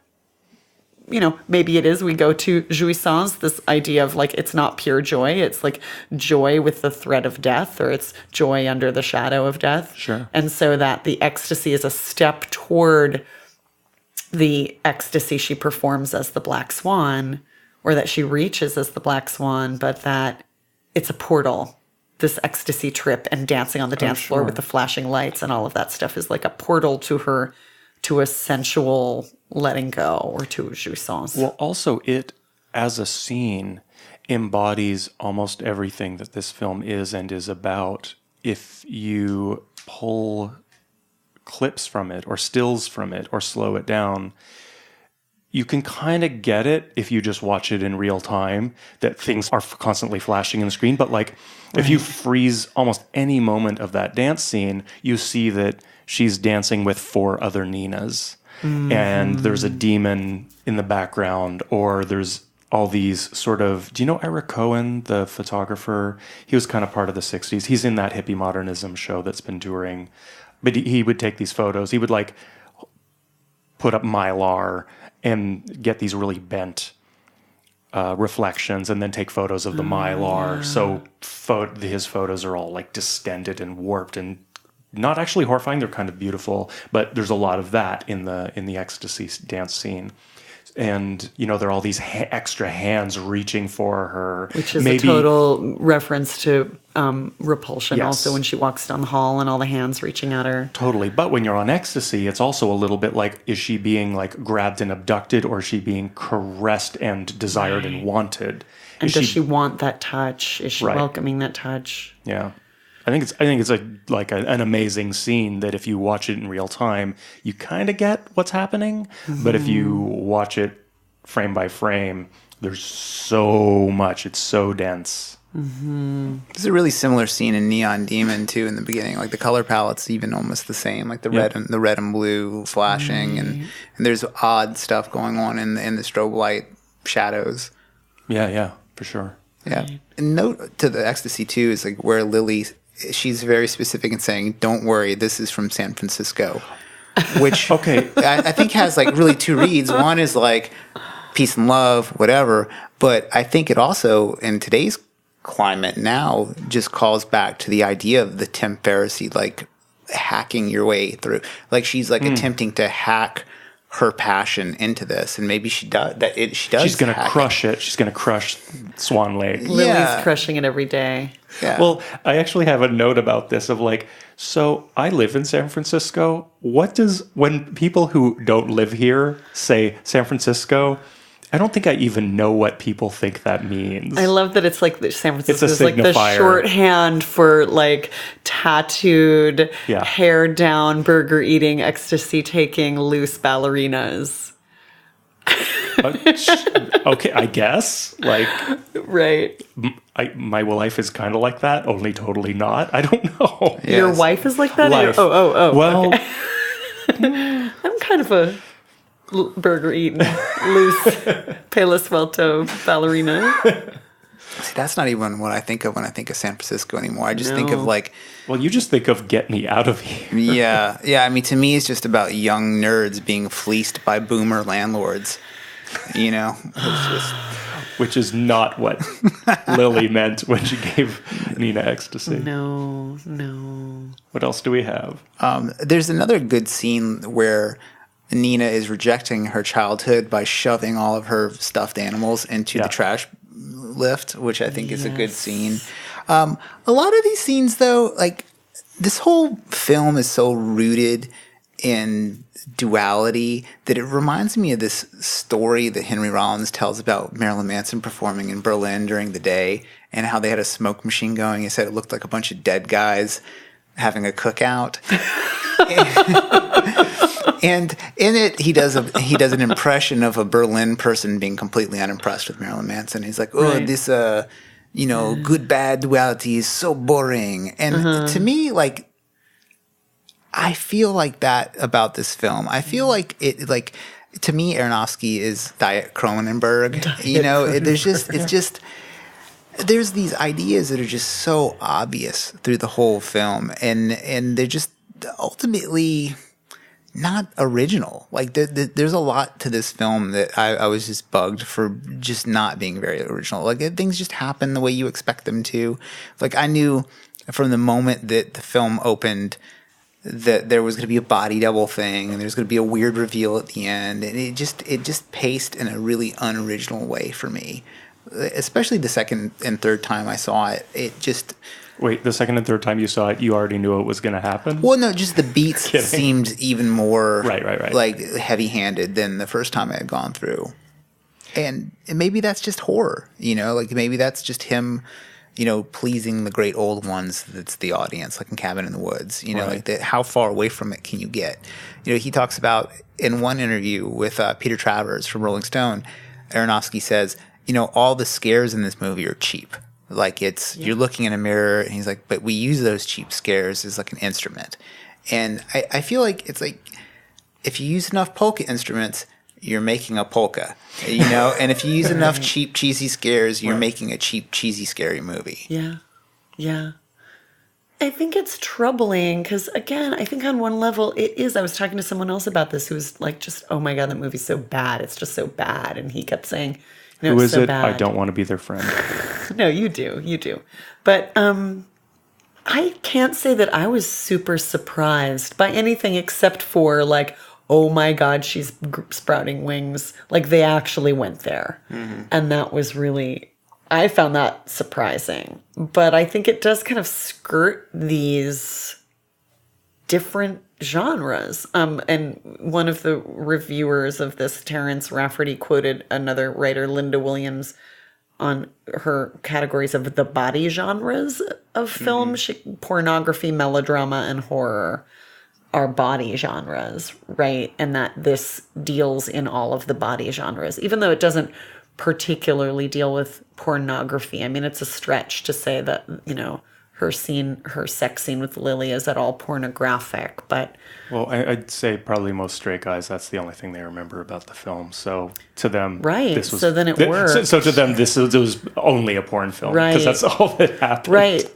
Also, with a different actress, I mean, Natalie Portman's fairly committed to not being nude on film for the specific purpose of not wanting to fuel the celebrity online porn world. Like, that's her thing. She's like, this sucks, and I don't want any part of it. Yeah. So you imagine, any other actress, it could have easily been a pornographic scene. I think probably Natalie Portman's personal beliefs are really all that kept that from happening. Yeah. Yeah. Interesting. I mean, it might have even been a better scene if it had been a little more exploitive, because so much of the language of the film is about the exploitation of body that, maybe like that character getting a chance to exploit Lily for her own pleasure would have maybe been a little more interesting. Yeah. No, and actually letting go and actually not, and not being ashamed in a moment, right? Mm-hmm. There's so much kind of weird body shame in ballet, but this idea too of melodrama, and that like nothing surprising ever happens in melodrama either. True. Right. Yeah. I mean, melodrama has its kind of prescribed, this has to happen in this way, and it's expected, and we love it for it. Or, if one loves melodrama, and I think, again, I would sort of smush camp and melodrama, together. If this is a melodrama, it is camp. So I guess, Chad, and, to kind of answer like that, nothing exciting happens, or nothing unsurprising happens, that I don't want to say, like, oh, it's about that man. But I do think that there is a play with expectation. Yeah, I think when I started thinking of it as a horror movie, I gave it more of a pass for those elements, because those elements sort of like dialed up are sort of what makes horror, like kind of what we talked about in Cabin in the Woods. Is like there are these beats that happen in horror that you discover and you notice, and that's part of the pleasure of horror. Like you look away, you look back, you look away, and then there's the monster when you look back again. Like those things that the audience is kind of in on that joke. And I think for me, I was looking at more of like a weird looking at this originally as like a psychological drama that had elements of, like Jacob's Ladder hallucinations and things like that, which, Jacob's Ladder is a horror film too. But yeah, I don't know if I would have originally categorized this as a horror film. So maybe we shouldn't air this episode. You just take it all completely off. Yeah. Although we did. Sorry, Monique. Thank you for your time. Oh my God, you guys. I mean, well, we did do Forrest Gump, so. I know. If you're going to do Forrest Gump. Can we take it down now? Take Forrest Gump down. It's part of the whole thing, man. Well, what about the scene? I mean, what about the drawings, the like laughing, taunting mom's portraiture? That was pretty. I think that's sort of the scariest scene in the film. Well, for me, at this point, and maybe always, so jump scares are always surprising, but the things that tend to freak me out in horror films, tend to be things if something happens in the frame that doesn't register right away. If there's like something in the background that shifts that isn't supposed to be there and you don't notice it until it just moves ever so slightly. Like, remember after the party, the big unveiling of Nina, before she comes across Beth being ultra self-pitying and calling her a slut or whatever happens, she's staring at that big winged sculpture.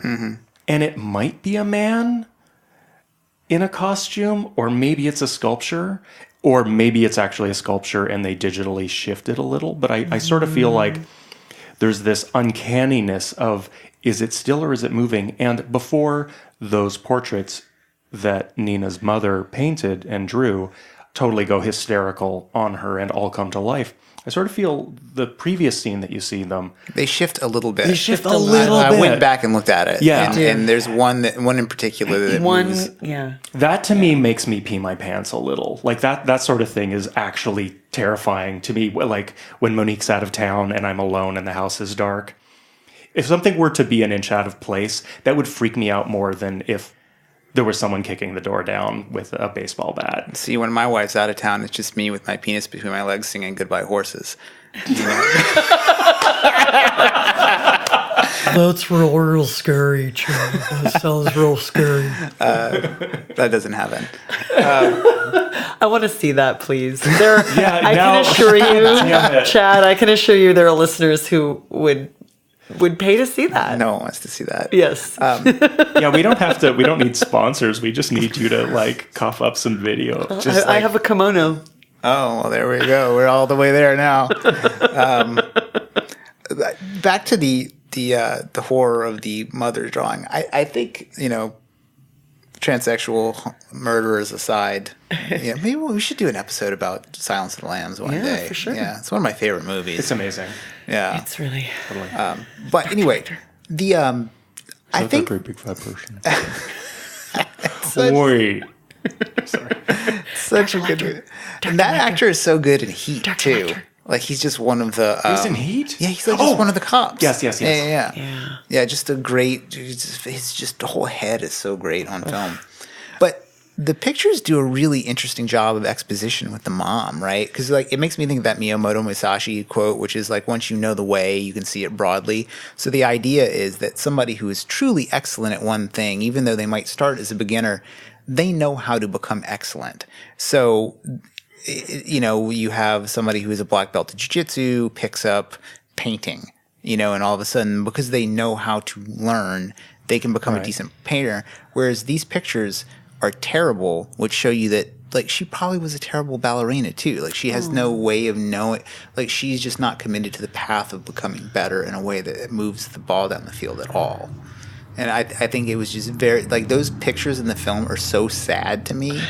And I just think great, just really interesting. And the fact that they're not really explained is even better. Are they as bad before terrible. they go crazy? Yeah, they're really bad. I guess they're pretty bad. Yeah, and the not in a eyes like, are they're weird. very sort of impressionistic or they're like, yeah, really so they're very she's childlike. kind of a bad painter. Yeah. They remind me of, although they're not as good as George W. Bush's paintings. I mean, do you have the book of his I paintings? have the book, and it's great. Oh boy, It's it's a really interesting book. And if you're No doubt. out there and you're wanting to buy it and you're afraid of supporting war criminals, all the money goes to the rehab of veterans, which is... Oh, really? Yeah, 100% of the Okay. money goes That's towards nice. that. Yeah. That's cool. And it's also, like, for me, as far as an art object goes, it's deeply interesting because who has that perspective? Who paints the men and women that they sent into battle and who will come back maimed? I mean, it's just a really interesting artistic perspective. And the fact that the dude pursued it for no reason. Like, never thought about art at all, never pursued art at all, but went and got himself a legit coach, really, and really he kind of, I don't want to say proficient, like if you see the paintings you'll know exactly what they are, but they're not as bad as you would maybe think they would be. And then reading the book itself is so interesting because it follows this format where he tells a little bit of how the person got into that state, like what the specific action in combat was that caused them to lose an arm or a leg. And it's like, at moments it's very sweet, and other moments it's just really sad, and then other moments you're like, motherfucker, you sent them there. Like, what are you like high-fiving them now for? You know, it's just a really complicated book to look at. Wow, yeah. Maybe one day Aronofsky will make a movie about that. It'll sort of be like Basquiat, but Yeah, W. it's about a soldier who puts himself into greater and greater harm's path so that he can become injured, so that George W. Bush will paint him one day, because that's like his goal. That's such a good movie. No. Well, you don't have to watch it. No, it's not for everybody. It's not for everybody. Actually, imaginary- I'm having a responsive abjection to that. It's like the skin on the milk to me, but George Bush's painting. And look, I mean, it's like, when does body horror, magical realism, and C-student presidency ever meet up at once, except in our fantasies? Julia Kristeva. Yeah. Yeah. Well, can you walk us through the abjection a little bit? I'm very new to this whole thing, despite having studied difficult French feminists in college. Kristeva was not taught, and perhaps it's because of the rivalry between her and Judith Butler. Like, perhaps that's there why one? there's a little bit of a rivalry, which I imagine to be very much like the Bene Gesserit fight scene in Dune. Like when the Nobody in this room knows what you're talking about, Chad. I'm like the Crystal Carrington and And the Tesseract. Yeah, I'm right there with you. Okay, so abjection. Well, I mean, in my own words, I don't know. I find all of this stuff kind of hard to put into my own words, but the abjection, it's kind of beyond disgust, but the regard for, or the disregard, or the repulsion, or the rejection of that which is you and not you. So, you know, Kristeva, like the main example of this would be like shit, right? Or like bodily fluid, something that comes out of you that you get rid of, that we as a culture kind of like push away and get rid of. And it is also it and the ability, Kristeva kind of says, you know, living is also the process by which we get rid of this stuff, and it kind of reminds us of death. So like a dead body is the ultimate kind of like abject thing. So the abject it's kind of neither object nor subject, but comes from subject, becomes object, and is repulsive. And so that can be transferred onto film people. People as an aesthetic. Yeah. But you have to be kind of in it personally to be abjected. Like, one of the things I read that made this pretty difficult concept make sense to me was just the concept of like abjection and homophobia, right? Right. Like you could only be abjectly horrified by gay acts if you were probably closeted in some way yourself. And so like you're not only like you can only hate it that much if it came from you to start. I mean, I think that's a theory, and I think that's often a kind of a sound theory when people are, super, homophobic, or is there's a fear, there's obviously phobia, but there's that fear is coming from, it's a kind of a, I mean, in a sense, this like internal body terror.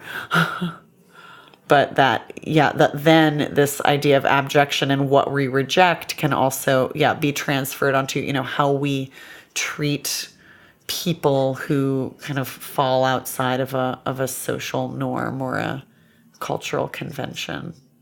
Can I read a little quote from Kristeva? A couple quotes that I kind of thought were just from her essay Approaching Abjection that I feel like kind of pertains somehow to Black Swan. One is shorter. She says, I, in quotes, am in the process of becoming an other at the expense of my own death. During that course in which I give birth to myself amid the violence of sobs of vomit, which we see with Nina when she finds out she's, maybe going to be cast as Black Swan, right? Or as Odette Odile, she sees her name on the list. The mean girls are mean to her, and then she goes and throws up. Well, she tries to throw up, but she doesn't ever eat, so there's nothing to throw up. Only her sadness. She just retches.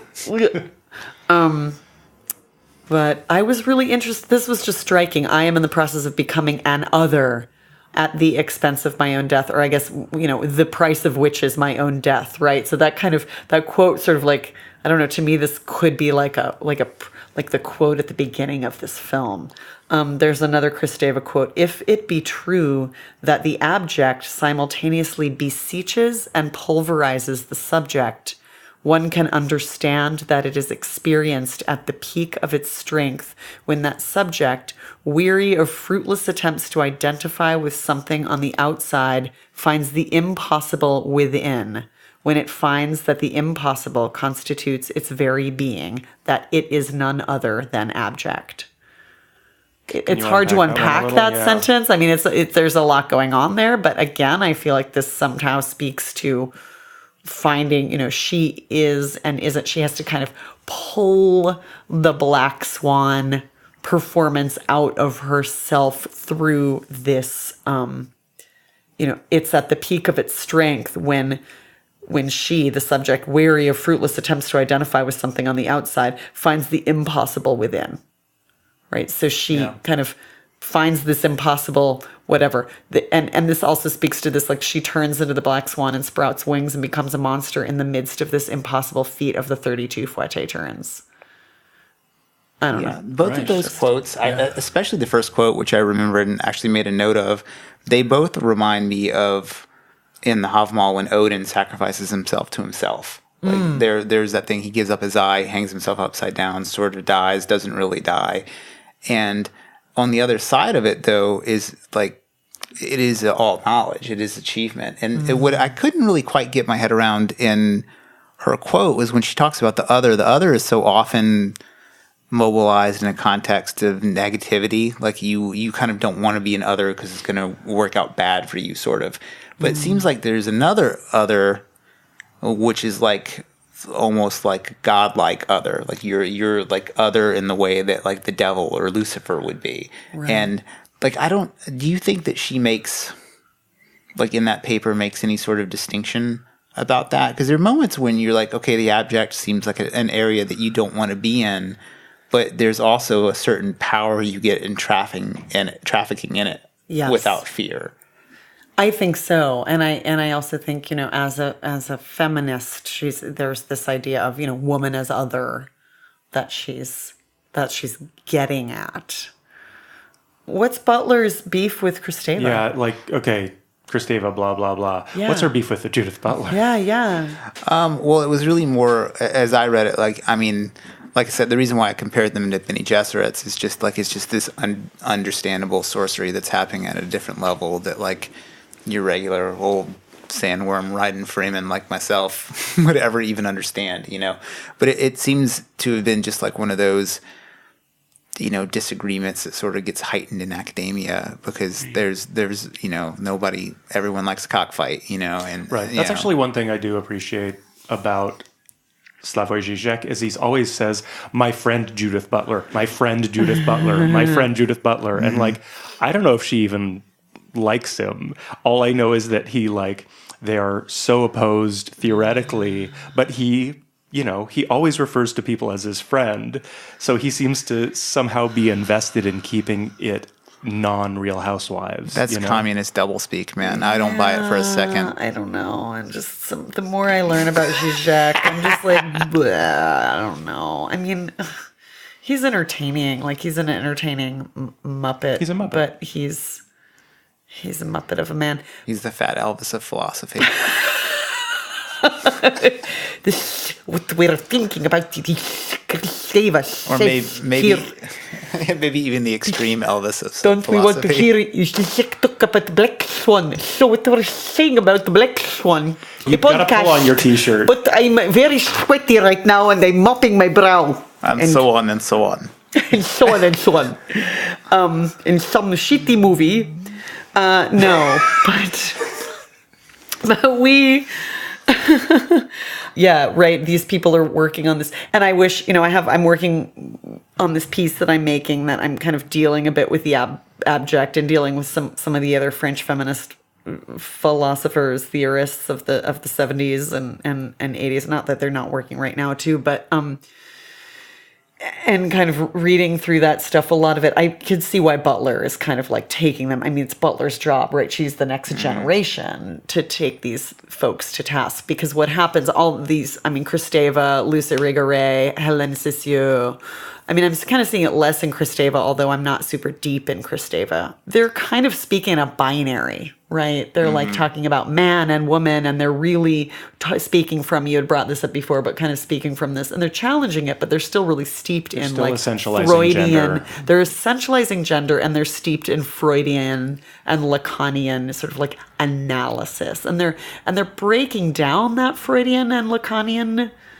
psychoanalytic model. I think they're using it and breaking it down. But then Butler comes in and is just like, okay, let's like blur this binary, and whatever this capital W woman is that you're talking about, like she's here to kind of dismantle and trouble that. Yeah, I had a note here that was like, if all you have is a gender hammer, everything looks like a gender nail. And the whole binary gender thing, it seems really like pretty restrictive in a way, because like for me, when I look at this movie, I think about it, her achievement in the context of like a Jungian hero's journey, or even as the god Odin overcoming. So in like, of course, like the gender stuff's all over this, is right there if you want it, but to me, miring in it sort of takes away from the heroic potential of the character. And the heroic potential is, to me, at its height, asexual. Like it's beyond gender. Like the act that you do, the thing that you actually do, is beyond the happenstance of your body. And the act of becoming a hero is to force your body to do the thing that is heroic. Sure. That's interesting. I think I have to read it on, again, as a feminist with my feminist hammer. I'm sure playing feminist whack-a-mole. But and I'm not against that either. Whack a swan. But I do, but also as a feminist, I'm also really interested in both, and I think many of us are, in kind of both readings of, I'm thinking about this a lot in so many ways right now, where like there is the value in like talking about gender, and then also value to the feminist project or the gender equality project or the gender studies project of like not talking about it. Mm-hmm. Right. So like it can be equally beneficial to have like Riot Girls, start your own girls only record label, start your own girls club, start your own band. This is a girls club.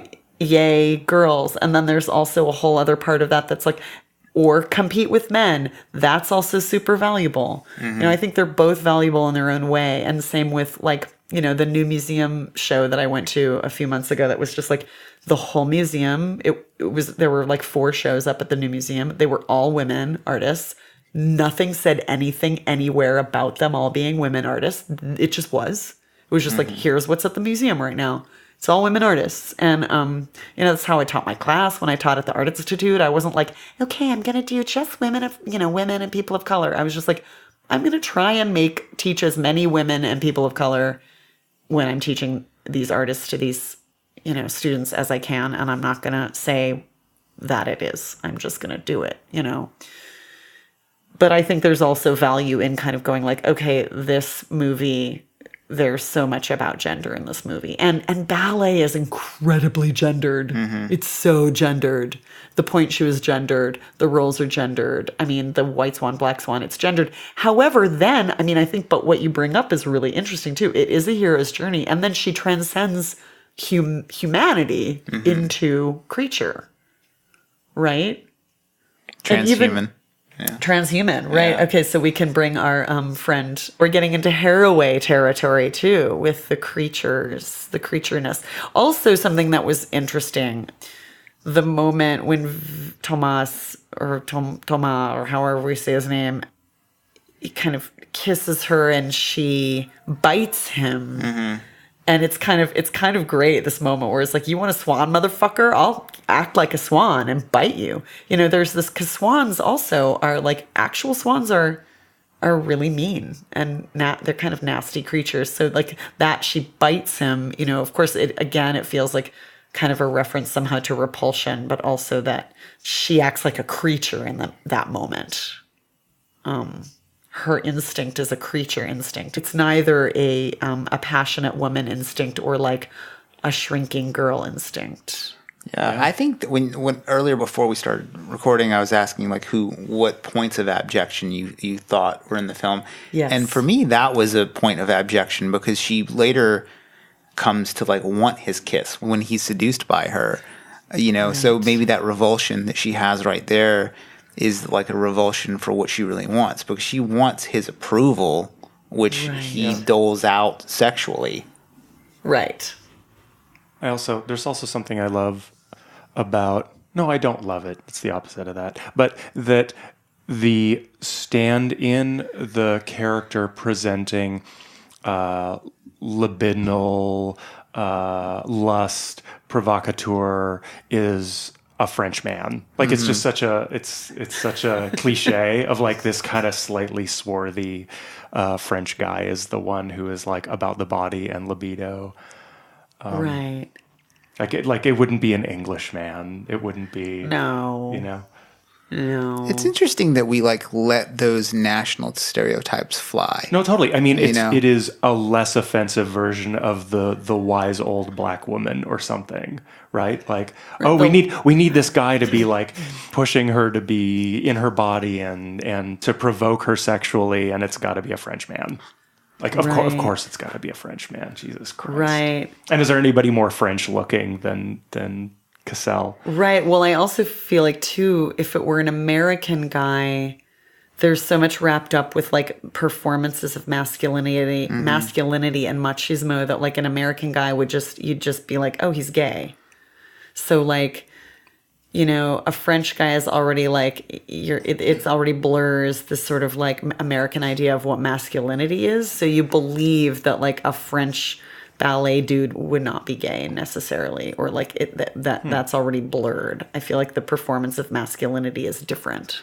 I feel like when I in preparation for this episode, I watched and studied more about the ballet than I ever had before. That's great. And I was looking at it and I was like, man, this is really cool. And I was thinking about if I had been exposed to this at an early age, like I may have even been interested in it, because it's like I remember a friend of mine went out for the cheerleaders, and we boys' school, and the cheerleaders were from the girls' Catholic school, and we're always like, "What the hell are you doing?" He's like, "Next game, watch where my hands are." And like, so there's like, because your hands on somebody's butt and you're holding them up, Totally. And I think like, but beyond that, just the physicality of it, man. Those dudes, the ballet guys, are shredded. They're shredded. Yeah, I mean, it seems pretty interesting. And but where I was going with it is like the idea of like this masculine role it does have a little bit of difficulty in the ballet world, I think partially because so few people know about it. But there's a really interesting YouTube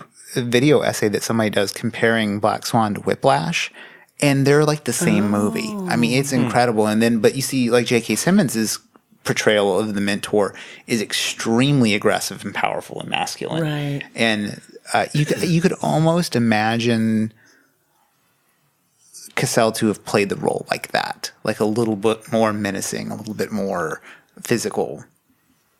Although he is quite physical. He is quite physical, and I mean, all of that exists. I mean, all of that, like, I was quite lucky in my ballet training. I had sort of my more fucked up teachers were women, and they weren't even as fucked up as teachers can get. I mean, I've heard a lot of horror stories, but I had really wonderful, generous, smart male ballet teachers who were not about like, you have to lose weight or embody this thing, I don't know. It was really like, name this composer. There was kind of this full kind of almost Renaissance-y education that they were handing out that was really great. That encompassed, learning about music and learning about physics and all kinds of other stuff. I mean, that very thing is something that I find really complicates ballet for me, is the way in which it upholds a certain kind of, like you're describing now, this like tradition and pedagogy in this really interesting way, yet at the same time drags like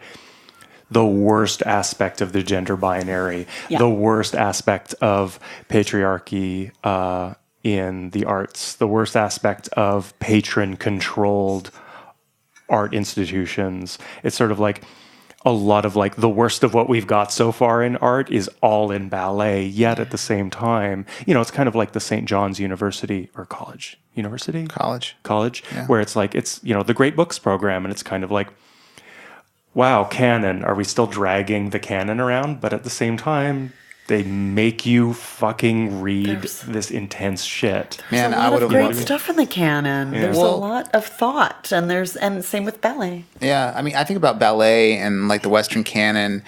I think of it like a 500-pound deadlift. That's 500 pounds no matter what. You can pick it up or you can't. And that's, I think, the value of canon is that it is this weighty, heavy thing that you're forced to interact with, and like you define yourself against it, not necessarily like, oh, I have to do it. I had to read these books and they sucked or whatever. I think that a person of intelligence should be able to read a canonical text and get something out of it, like even if they're in disagreement with it. Right.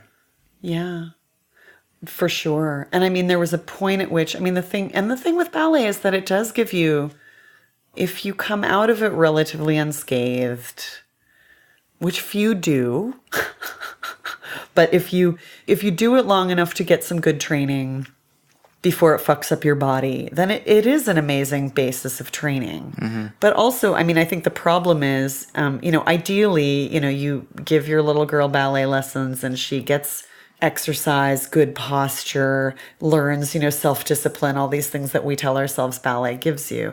Like those are all the good, that's all like the kind of like positives and, strength and grace and motivation and all of this stuff. But the bad side is like eating disorders.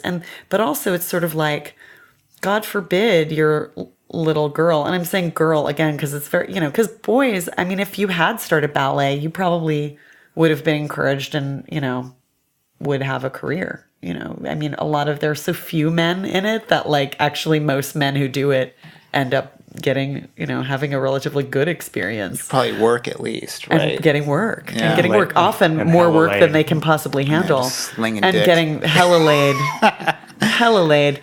But what I was going to say is, God forbid your kid is like, falls in love with ballet, but isn't that nth of a percent of people who's going to be really, really good at it. Mm-hmm. So, and that's most people. So most people are like, who fall in love with ballet are relegated to the core or told they're too fat and relegated to, either a lifetime of like trying, or, they fall in love with it and then they quit because they were told all these things. This is admin.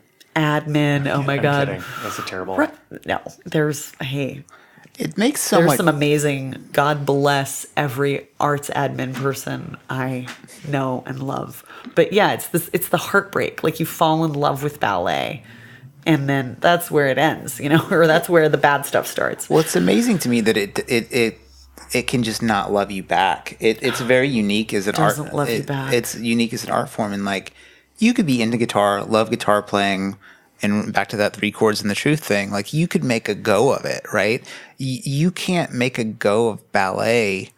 I guess you could just backdoor out and become like an Instagram yogi and hawk supplements online. Using your flexibility and thinness to advantage, but like to be in ballet proper, you have to be part of this machine. Otherwise, there's no place for you, unless you do something weird, like carve out some interesting like punk rock dance Become career. a drag queen dance maker. But you did that in almost against ballet, For sure. For sure. like Yeah. I will give ballet or people who take ballet only so far something, which is I find a lot of women who have a history in ballet have a presence that is unmistakable, that have a certain sort of, it's a posture and a demeanor and a self-control that is suspect for why it is and how they got there, but at the same time, it is a kind of, and I'm going to totally use like gender essentializing language, it is a kind of female power that is very particular and very strong. Like a beautiful ballet trained / composed woman holds power in a room. It is a performance of femininity, as our friend Judith Butler would say. And it is. It's real. It's real. It's real. And this is why I also say ballet is drag. Yeah. Ballet is it's geisha training. It's this stylized femme performance, but that does hold a kind of power. But male ballet trained people, also.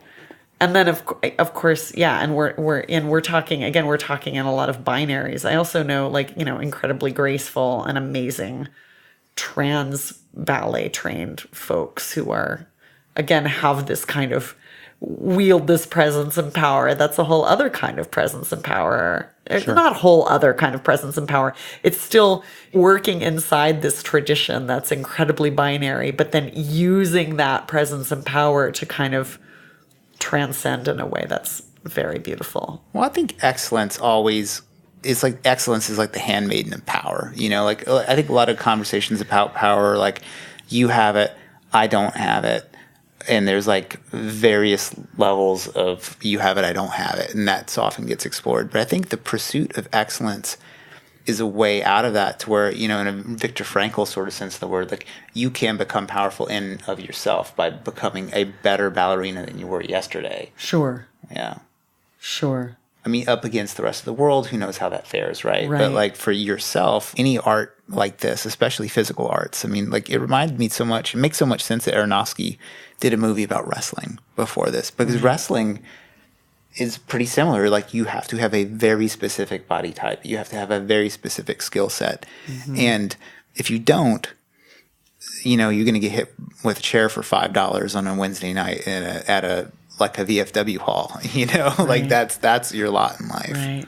And then, I have to say, kind of full circle coming out of just as my personal experience of ballet, having returned to ballet class after years and years of rejecting it, but then feeling like it was my native language and kind of having trouble with that, going back into ballet class with my, and I haven't been in her class in a long time, so it makes me very sad, but there's an incredible teacher in San Francisco called Augusta Moore, who is she's kind of a revolutionary, ballet guru who has restored so many people to their love of ballet, or has kind of mended the wounds of so many broken adult, ballet fans, but lovelorn ballet dancers. But then, all of us in Augusta's class are there. She does do some pre-professional training with youngsters, But, most of us are there. Either we do some other kind of dance or we do other things and we're there because we love ballet. And it's actually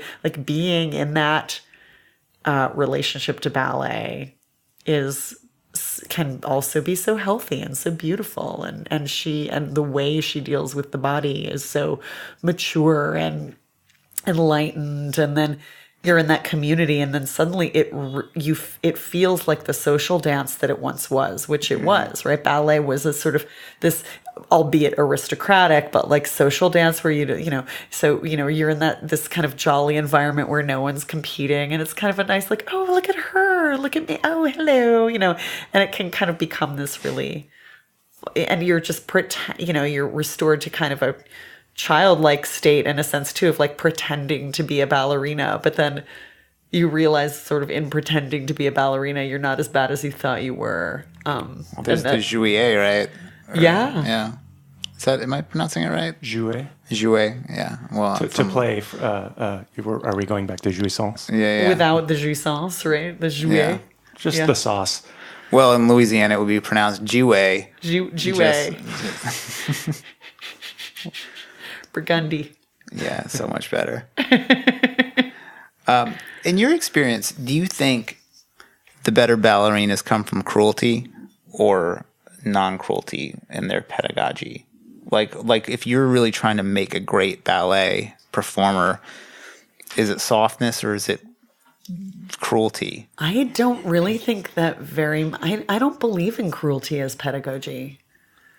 However, I remember someone in our extended social family who was connected to the circus was sort of telling this anecdote about their Chinese circus teacher who was talking about the practice of hitting circus performers with a stick in training, not as punishment, but because performers need to primally, biologically, instinctually connect failure with pain. Because if you're actually performing in the circus and you fuck up, you could die. So training by hitting someone with a stick is actually possibly going to save their life. It's not just about like you're bad. And I think ballet should be taught with hitting sticks. No. Like, do you think that, I mean, not that Thomas as a character is like a real person, but do you think that he could have gotten her there without seduction and ecstasy? She got herself there. I argue that he didn't get her. I mean, I don't know. I think the creating, again, I'm on the side of dismantling the patriarchy. So I'm there for like, Thomas, let's create a situation in which Thomas doesn't have to get her there, where she can get herself there, and where she's actually, like, again, we would have no movie if it weren't fucked up. But like, what if she were an adult living in her own apartment, like, masturbating in the, privacy of her own bedroom, and well, I watched it, yeah. and like working with fellow artists, making something, having a good time making some beautiful art.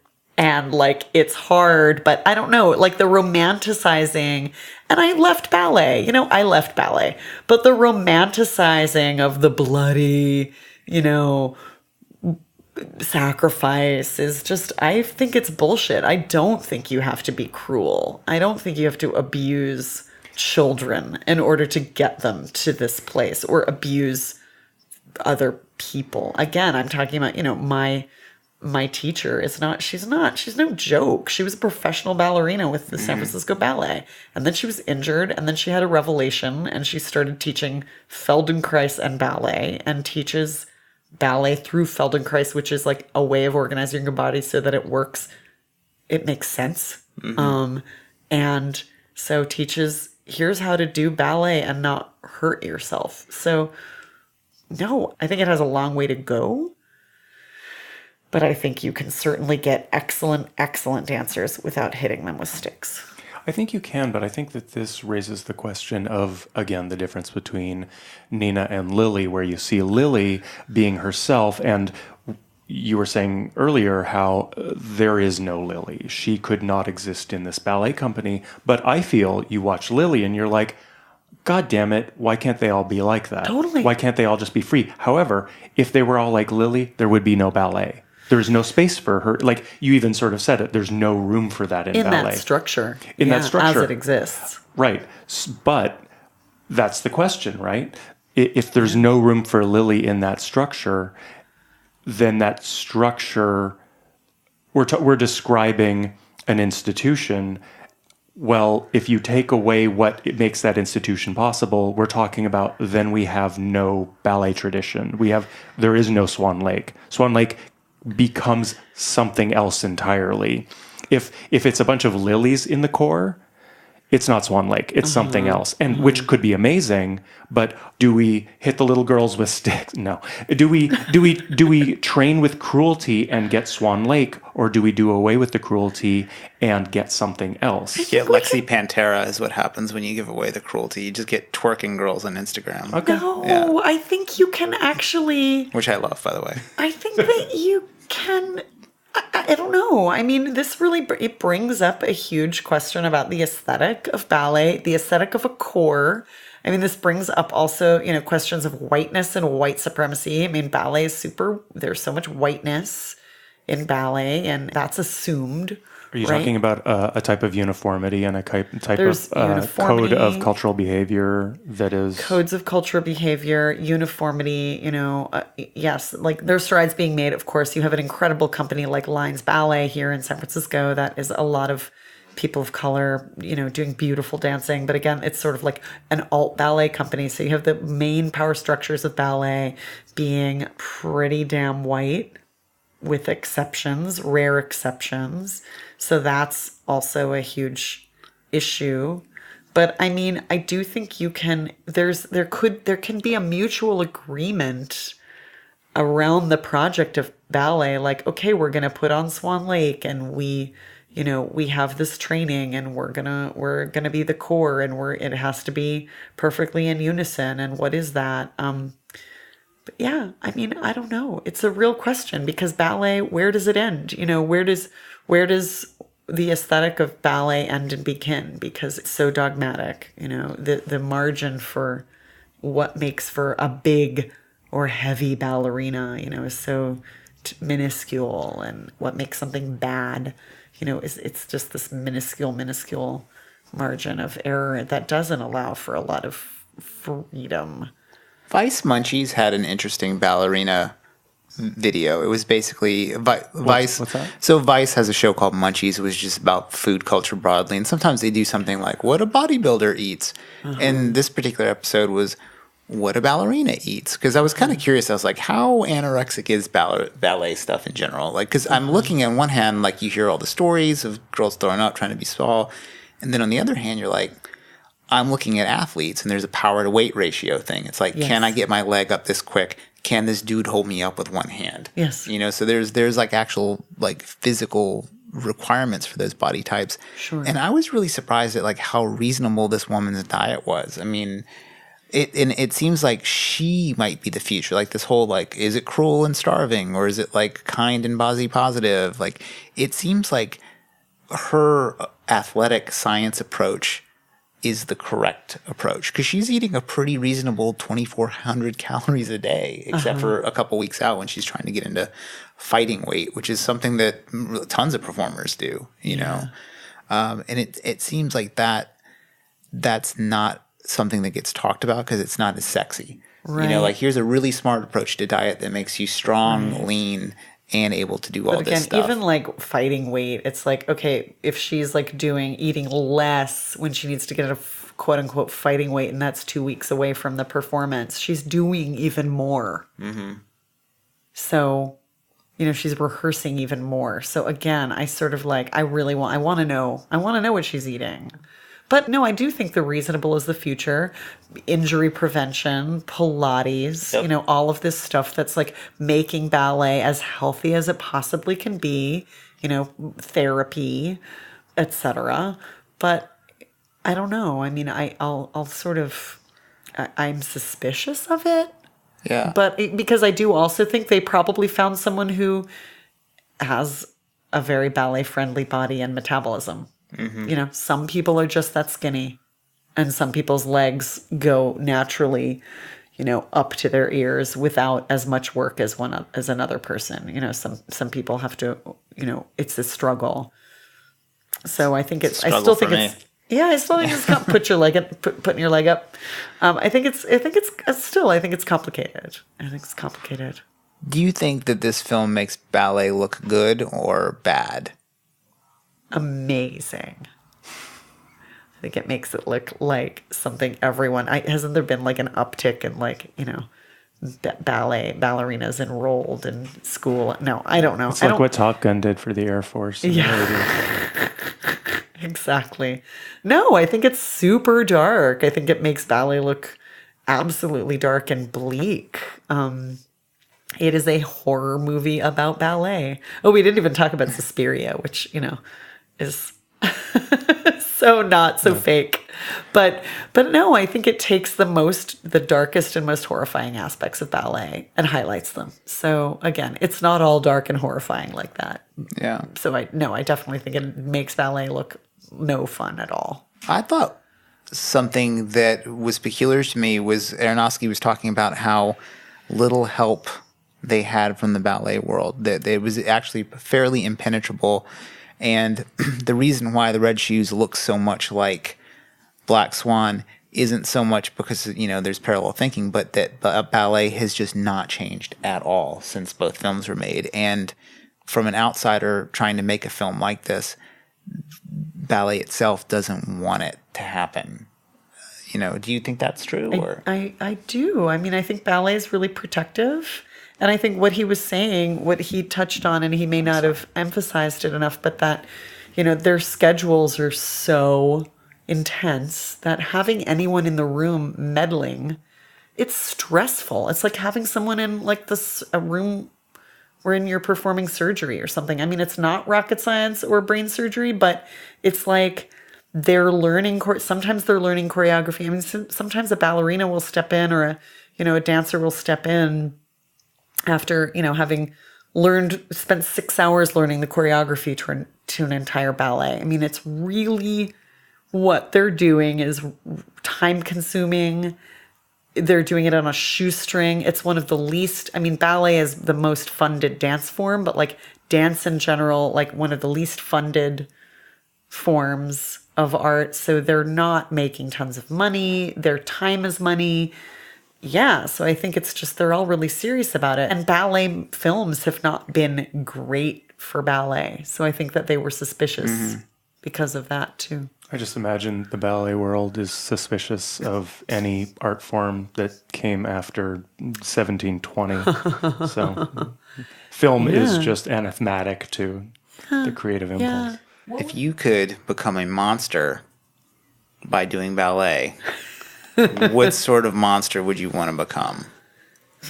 Explain that a little. What do you mean exactly? And the way that she becomes a were-swan.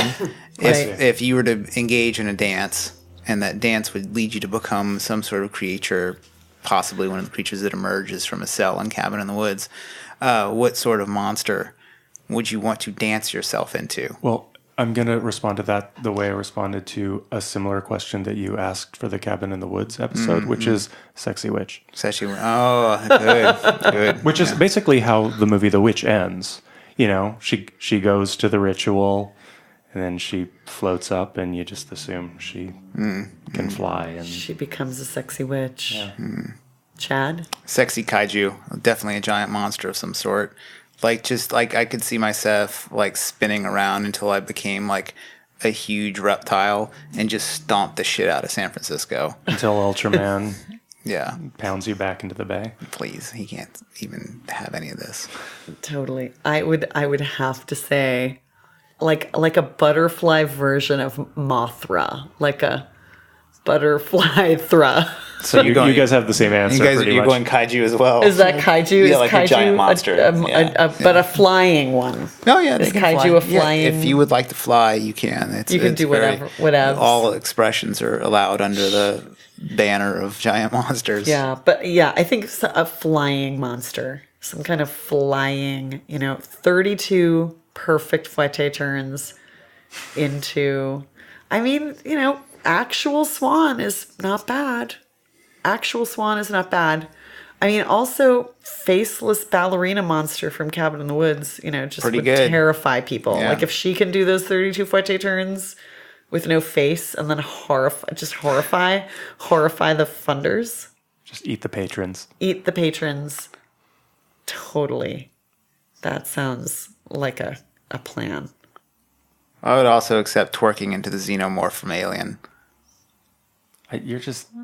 You're off the rails now. It's just Twerking alien is not an option. Well, you haven't seen Alien Covenant yet. Sorry, spoilers. Is